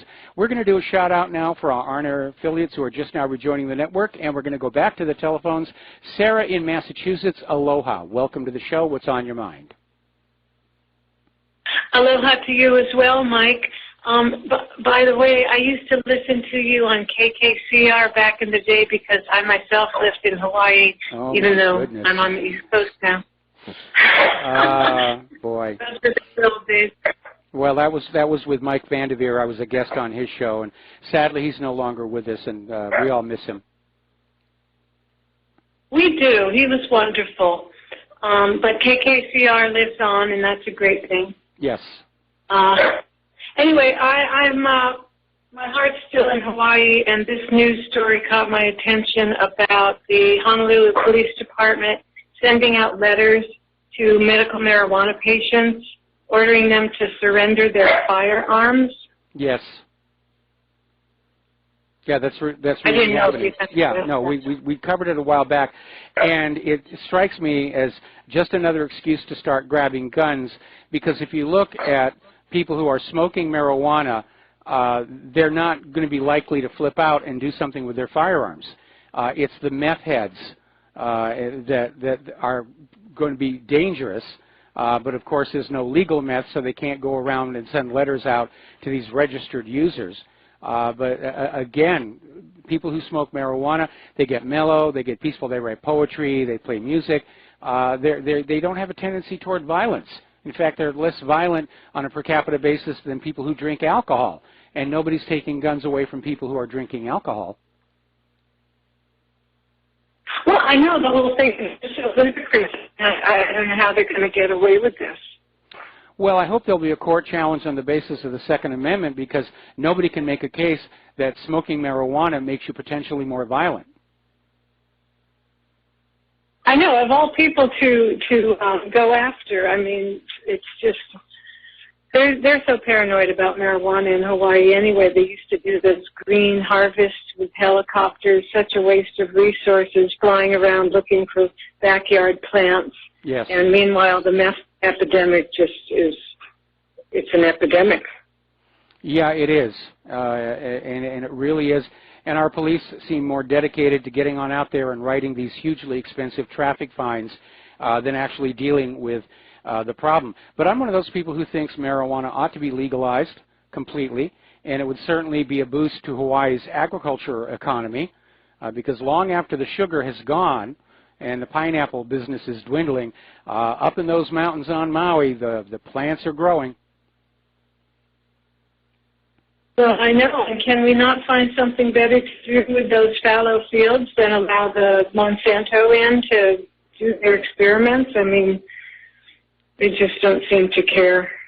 No, it's all about the money, and Monsanto has enough money to buy politicians, and they've made Hawaii a testing ground for GMO plants on the theory that if there's a mistake and something nasty crawls out of those fields, that it's contained here in Hawaii and won't get back to the mainland.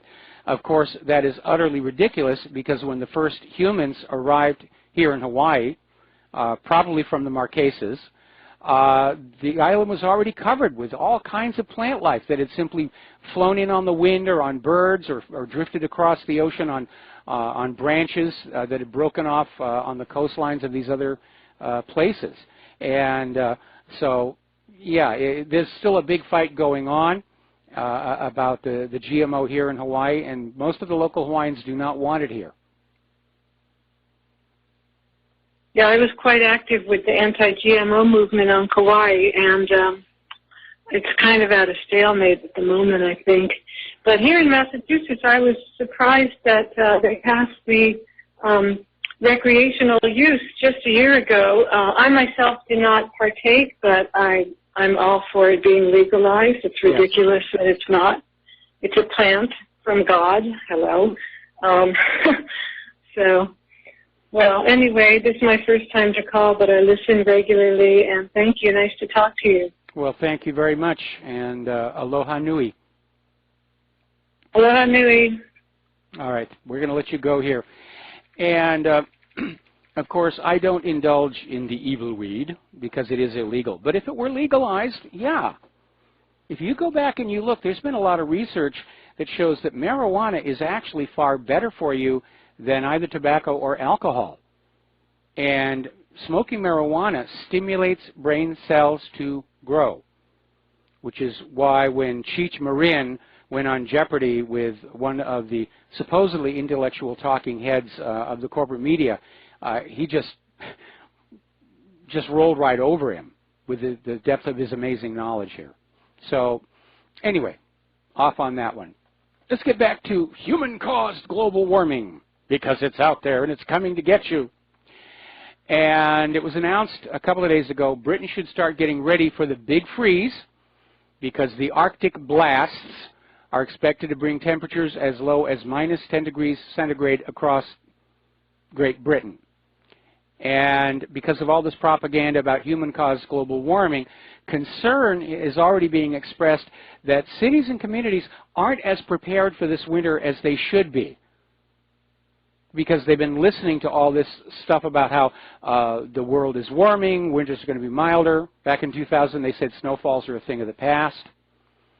Right now, it's snowing down in Tasmania, which wouldn't sound all that shocking, except that down there, it's their summer. Below the equator, it is summertime, not wintertime, and it's snowing in Tasmania. And apparently they had reports of up to 40 centimeters of snow in the Central Highlands. Now, apparently, there's this lady, Susan Crockford, and she is a scientist. And interestingly enough, she doesn't deny climate change or even talk about it, but she does talk about polar bears. And in some of her recent reports, she's cleared up some misconceptions about polar bears that have been published in the corporate media and promoted by the global warming cultists, if you will. The polar bears are not drowning. They're not hovering on the edge of extinction. In fact, they have grown in numbers over the last few years to the point where they're considered a pest, and it is now legal to hunt them. But despite that, a paper published November 29th in the American Institute of Biological Sciences basically came on out and called Susan Crawford a denier. She's a denier. And they're using that word deliberately to try and equate those who doubt human-caused global warming to equate them with Holocaust deniers. That's why you're a denier. And it's a smear job. Because if you go back to the 1990s when all of this human-caused global warming was really getting fanned on up, and you look at all the dire predictions and warnings and promises of catastrophe, none of them happened. None of them happened. And now the scientists are trying to backtrack and say, well, there was an error in our data, or we overestimated this or estimated that, because that's better than saying we were lying to you, which is what was really going on. But that's how government keeps you under control. They present you with one after the other, after the other, after the other, of impending disaster and doom, and then they'll offer to sell you a solution for a small increase in taxes and a small decrease in your personal liberties. So let's talk about vaccines, because it's that time of year. It's time for the flu vaccine. Get your flu vaccine. Apparently, according to this story, it was a YouTube video, the corporate media wants you to believe that all vaccines are 100% safe and effective, but apparently this last year, flu shot injuries have gone up 1,000%. That's a 10-fold increase, an order of magnitude. Somebody says vaccines are totally harmless, then you have to ask them, why has the federal government paid out $3.7 billion for vaccine injuries if they're really safe? We have victims of the Gardasil vaccine speaking out.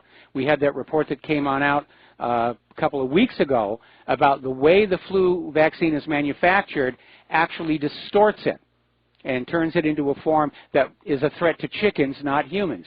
So you get the shot with all the adjuvants in there like the aluminum, and it doesn't really protect you from human flu. You're being vaccinated against chicken flu. And that's the real reason why the flu vaccines are not effective, and they've admitted to that as well. Now, this in turn has prompted a little bit of a backlash, not just from patients, but even within the industry and government itself. And when we come back from this next break, I will elucidate further. Aloha America, welcome back to the show here. Now, as I teased before the break here, there is beginning to be a backlash over the issue of research fraud. And we're not talking about somebody made a mistake with a calculator.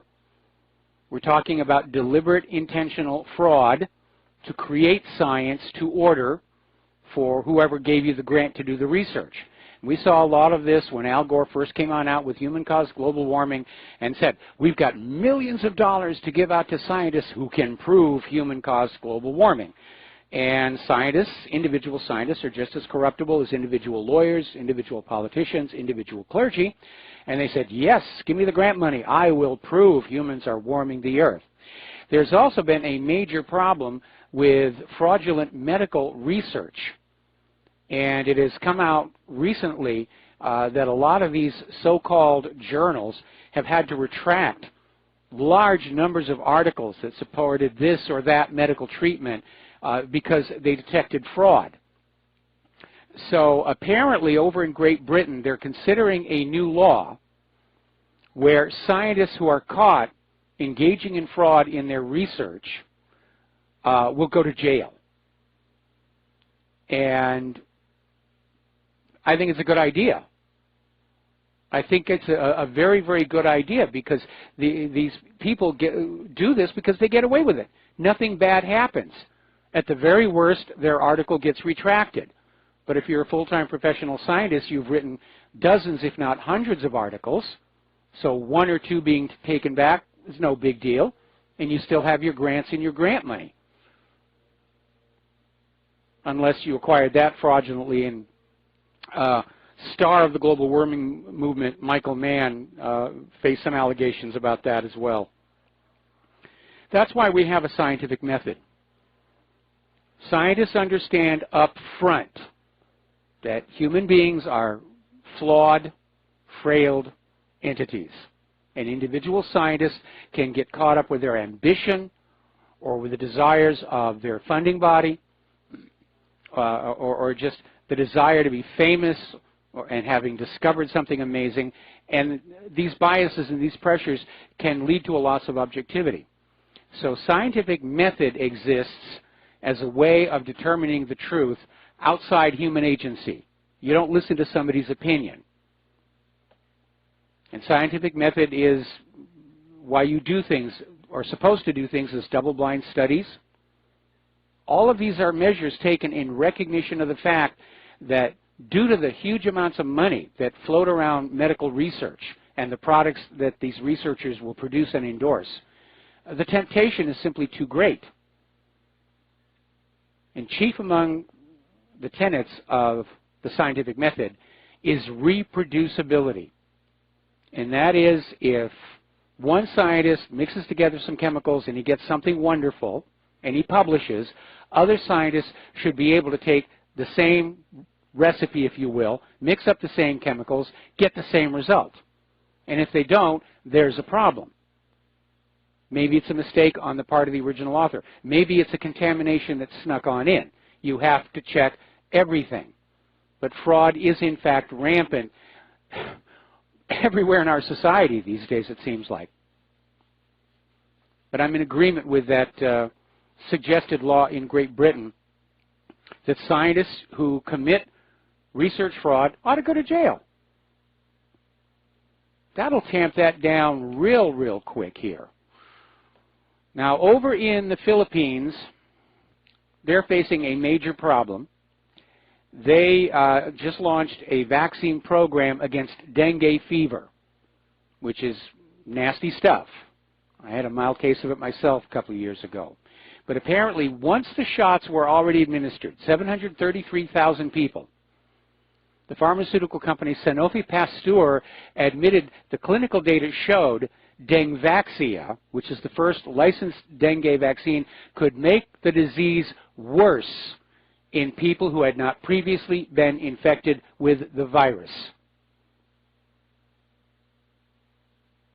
So it's not only not protecting these people against dengue fever, if they get it, it will be worse because of the vaccine. So another case of profit ahead of patience here. There was a story that came out in Natural Blaze about this woman who 10 years ago took her child to the doctors over strep throat and literally went through a situation where, you know, the nurse said, you got to get your kid up to date on the vaccines, and the mother said, no, I'm concerned about their safety and efficacy. And the nurse apparently walked back in with a loaded syringe with who knows what was in there and literally blocked the door and told the mother, you will not leave until your daughter is up to date on the vaccines. And the mother whips out her phone and says, you let us out or I'm calling the police right now. And then shortly thereafter, when she got out of there with her daughter, she was told that she was no longer allowed to come to that clinic. We'll be back after these few words. And aloha, America. Welcome back to the show. We're going to go back to the phones now, and we're going to start with Tom in Florida. Aloha, Tom. Welcome to the show. What's on your mind? Well, good day to you, Michael. Yeah, Mike, what is on my mind is the Supreme Court just passed a decision 7-2 to help Donald Trump with the travel ban. And you got the leftist little midget, Ginsburg, and the other schmucker, Sotomayor, or ruling for it, and 7 of them told forget it, and now Trump's went in again. And there you go, Michael. I mean, this is what we need, these kind of victories to straighten this country out, because look what's going on in Germany, Michael, Merkel, Berserkel. Yeah. They're right now, she's losing power like crazy, and I'm going to tell you, I'd like, maybe you can answer this for me, is Merkel, does she have any kids? And if she doesn't, why is she trying to rape Germany with all these Muslims? Because it seems like to me she's a Stasi East German who has no kids, but she wants to flood that place with a bunch of Muslims. What is the modus operandi with her? Well, and Israel now with Michael Flynn. It's not just Muslims. Germany's being flooded also with African migrants. It's not the particular class of migrants. It's just Merkel is supporting that open borders globalist policy. And apparently she's tangled up very much with the New World Order people, George Soros, and is just intent on telling the people of Germany, look, you don't get to decide who comes into your country and who doesn't anymore. It's up to us, and we think everybody should be allowed in. They have a right to enjoy the wonderful civilization that exists in Germany, which is so much better than the countries that they left. Forgetting, of course, that the culture in every nation is built by the people of that nation, and if the people in Africa, for example, wanted to have the same kind of architecture, engineering, and culture that the Germans, they would have built it long before now. And so what the New World Order is doing is they're going out to these countries that have very low standards of living and saying, we're going to let you come on into these places that have got clean water and indoor plumbing and proper sanitation and beautiful buildings, and you're just welcome to come on in and act like it's all yours now. And the German people have really had enough of it. I think the people of Sweden are not far behind. Well, no, Michael, absolutely. The people of Sweden know the crime rate is off the chain over in Sweden. And the German people are finally waking up, and they're fed up with this Merkel. But Merkel, she was a Stasi East German. And my facts are right. I don't believe she has any children. So if she don't have no offspring, of course she's going to flood the place because she don't even think about her own bloodline. So literally she is going to try to destroy it. Might say, that guy Soros needs to be arrested. I don't know why Interpol and somebody needs to get hold of this guy and put him in prison for what he's done to mankind. So Europe, in the United States, this guy definitely needs to be arrested. Okay? This is the biggest crime story of all time, not Trump and the Russian dossier and all that. It's this guy Soros. And you look at this guy Weinstein and this Wiener, they get away with murder. It's unbelievable. And then you got Flynn in trouble because he was talking to the Russians about Israel settlements. Is that what I'm hearing about the settlements of Israel? So they're making up. What's going on here? Well, it's a corrupted system. It's a corrupted system, and you know, Israel is pulling strings all over the world. But nobody ever talks about that. Soros is definitely interfering in the internal politics of many nations, and nobody calls him on that. They're just obsessed with this idea, we're going to prove that Russia exercised undue influence in the 2016 elections. And so far, after nearly a year, they've come up with zero. But the corporate media's job is to keep pushing this idea until the American people forget all about Israel's interference in our country, George Soros' interference in our country, and say, oh, wow, so many people are saying Trump is guilty, I guess it must be so. Well, Michael, you're right. You know what? The biggest treason that ever happened in this country, and I remember I told you on your show before, was when Casper Weinberger told Ronald Reagan, let me take this guy Pollard out and shoot him on the front of the White House, or the White House lawn. That was the biggest treason. How did that guy Pollard get out and he's back in Israel now? That's crime. That should be in the news all the time. And another thing we're talking about this guy Moore. What about Bill Clinton when he has an illegitimate son? He don't even want to pay child or take the DNA test. Can you imagine what that would do to the Democratic Party if they found out that Clinton does have an illegitimate black son? And he did take a DNA, and he had to pay the kid no money, so Hillary don't want him to pay the kid no money. He wants all the money for Chelsea. In the meantime, Bill Clinton's got 5 little grandkids running around. Yep. It's unbelievable. The media are such corrupted criminals, creatures, they're cretins. It's unbelievable to me. And then all the while you want to hear about Trump and Russia. What do they want us to do? Russia's got more ICBM than anybody in the world. What do you want to pick a fight with Russia for? Are you nuts? Are you serious? Well, I think... Well, why would you want to pick a fight with the Russians? That would be insanity. I think the real goal here is not necessarily an actual conflict with Russia and China, but to basically reestablish a Cold War in order to divide the world up, with the U.S. thinking that most of the nations will side with the U.S., although recent indications are more and more countries are pivoting toward Russia and China, and the U.S. could find itself very much isolated on our side of the planet during a new Cold War. But of course the danger with any Cold War is it could get hot at any moment. That certainly almost happened to the Cuban Missile Crisis. That's right. Michael, Ruth Bader Ginsburg, I heard today, she's 86 years old. Yep. You got a woman 86 years old on the Supreme Court? What is that? That's insanity. She's almost 90 years old. Well, they got her on the Supreme Court. She looks like she got dementia. She's 4'1"? Well, her being a woman is not an issue. Her height is not an issue. But I agree, mental competency is. And she's hardly the only person that people are wondering if their brains are still working correctly. Nancy Pelosi, for one, Maxine Waters, they keep making these goofs during their speeches, and you kind of wonder, you know, are they missing a few marbles up there? Right on. They're missing more than a couple of marbles, Michael, I can tell you. But, you know, it's just a great thing that Trump got this the 7-2 vote in the Supreme Court today for the travel ban, so we'll see what else happens. He got the tax bill passed through there. Now let's see what he does with this DACA. He needs not to pass DACA because DACA does not need to pass. We don't need, they might be their dream, but it's America's nightmare. We do not need that. We need to deport all these people back out of here. We need to get the 3.5 million or 4 million out of California. That Jerry Brown should be arrested for what he's doing with the sanctuary cities, Michael. And, you know, there's no way that should be a sanctuary state that gets federal laws. There's no way. Well, again, from the Democrats' point of view, is they're trying to flood this country with illegal immigrants and refugees because with our current election system where voter ID is not required, they're counting on these illegals and refugees to vote the Democrats into the control of Congress next year. And again, I wish Donald Trump's Commission on Election Integrity would be living up to its name, but so far we're not hearing about anything coming from them.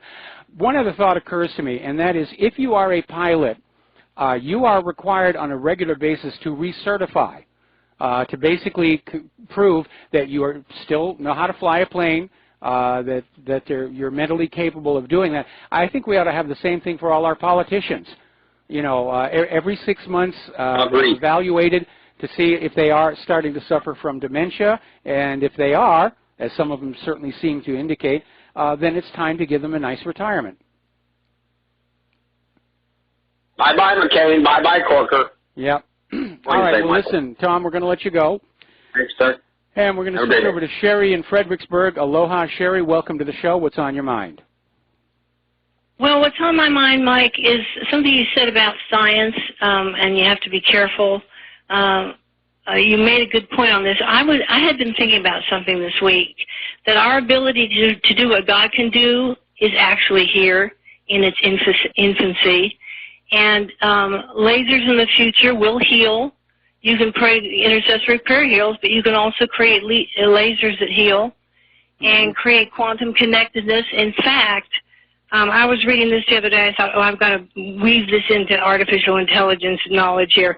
Entangled photons are now relatively easy to create by shining a laser with energetic, short wavelength violet light into a nonlinear crystal. Yes. And this really, this Bell's theorem, that's Theorem, Bell's theorem, he came up with a mathematical proof that our space-time reality is non-local.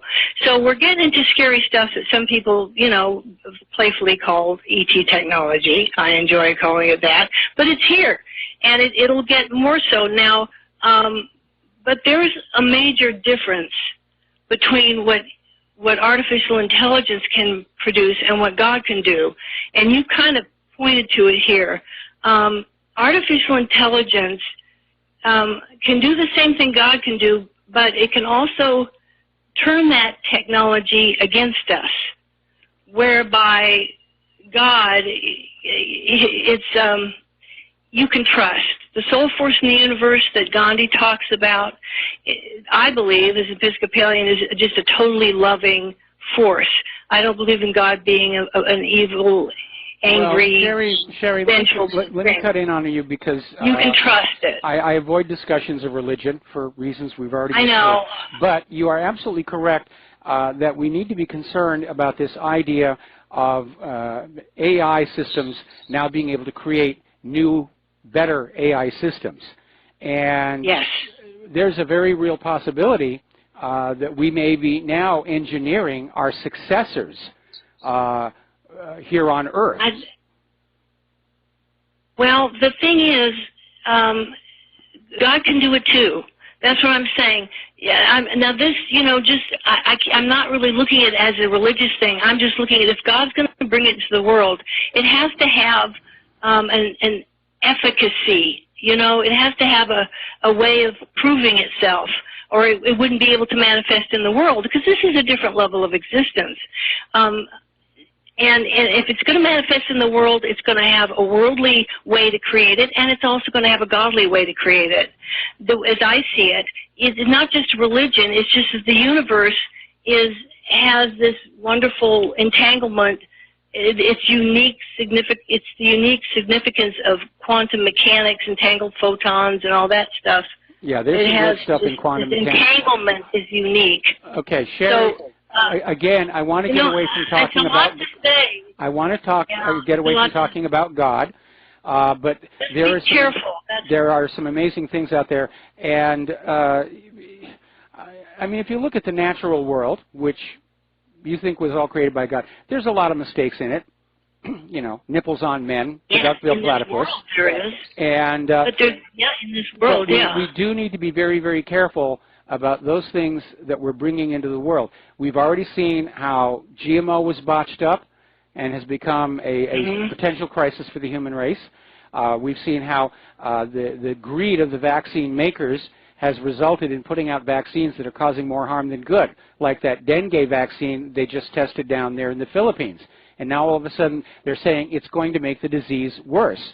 Now, we do need to be careful with this idea of AIs creating other AIs, because inevitably they're going to progress to the point where they're going to be beyond the ability of human beings to understand. And that's when it's going to become very, very risky.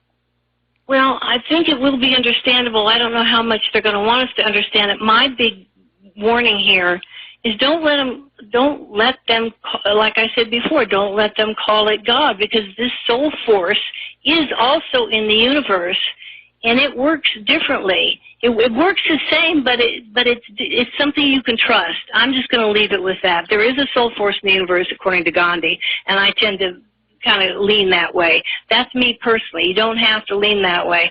But if it's just be careful if they start calling it God, because even though it can do some of the same things, maybe a laser can come in and heal something. It'll be very nice in the future. Cancer could be eradicated and everything.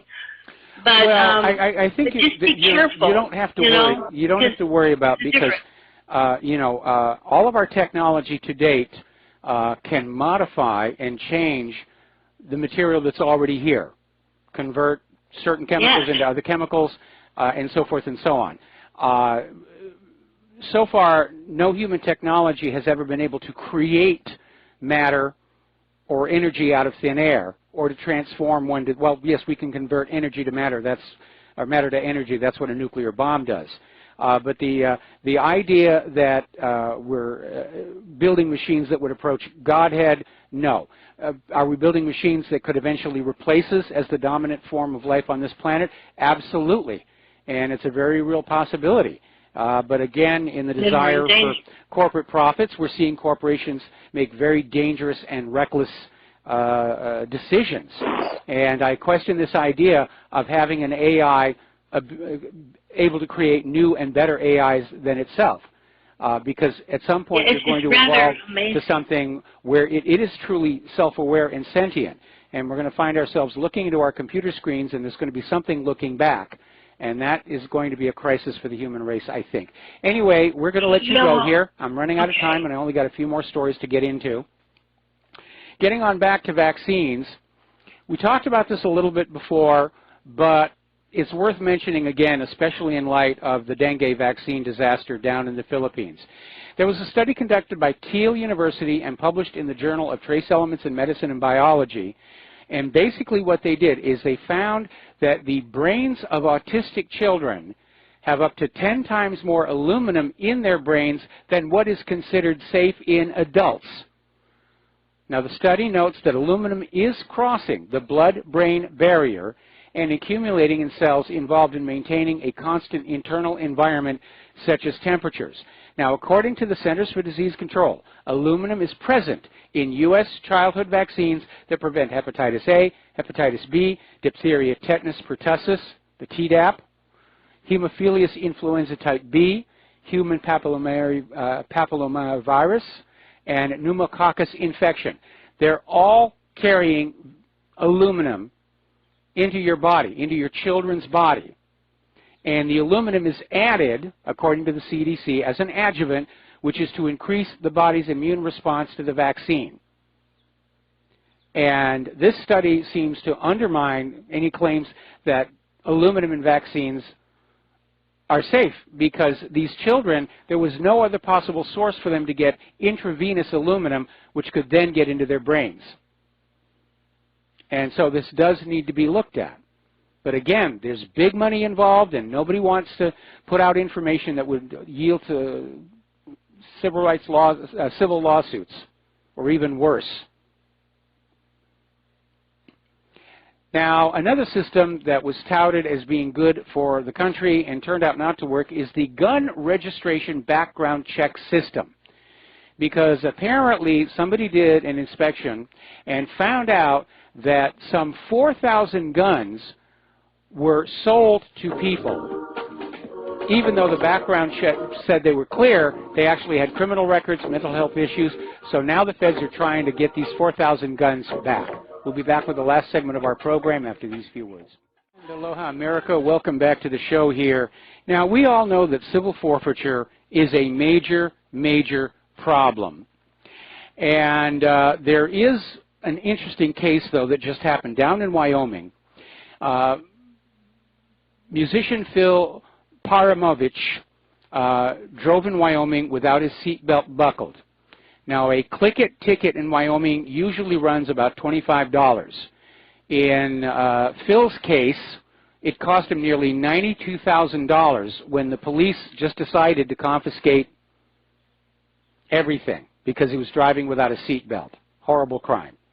I don't advise doing it, by the way.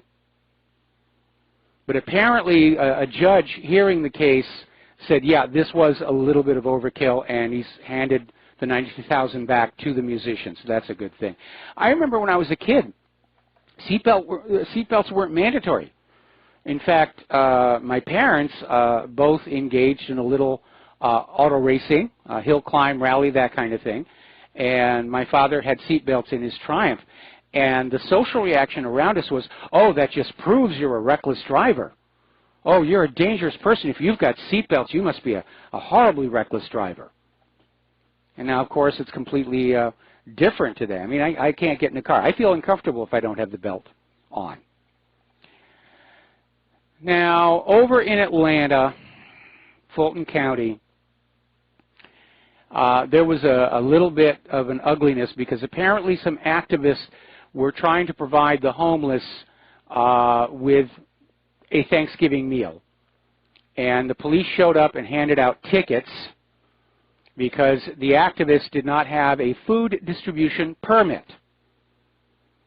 Now, apparently, Fulton County does have a policy requiring organizers of such efforts to obtain a permit.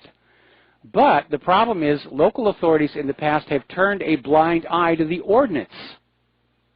But according to the group, Food Not Bombs, that feed the homeless, last week that changed, and of all times right before Thanksgiving, where you're supposed to give thanks and share. That really is the police state. I don't think you should need to have a food distribution license to simply give packaged food from the supermarket to the hungry and homeless. Now, for some reason, Democrats are calling for a ban on bulletproof glass in stores. They're claiming that it is offensive for stores to erect bulletproof glass to protect their workers. Who is it offensive to? The criminals? I don't really care about not offending criminals. I think if a store has the funds to put up bulletproof glass, it's a good thing to do, especially in places like Chicago and Baltimore. And speaking of Baltimore, you know that police officer who was shot with his own gun just days before he was going to testify against his fellow officers? The Baltimore Police Department first refused to allow the FBI to examine that case. Then when that became a stink, they turned around and said, yes, the FBI can investigate. But it looks like more dirty cops. Anyway, there's the music. Time for me to get on out of here, get something useful done with the rest of the day. Please stay tuned for John Stadmiller. He's got a very interesting guest for you. Please take what you learn here, share it with everyone that you know. We are the new media, but I need your help to do it. We'll be back tomorrow. Aloha, America.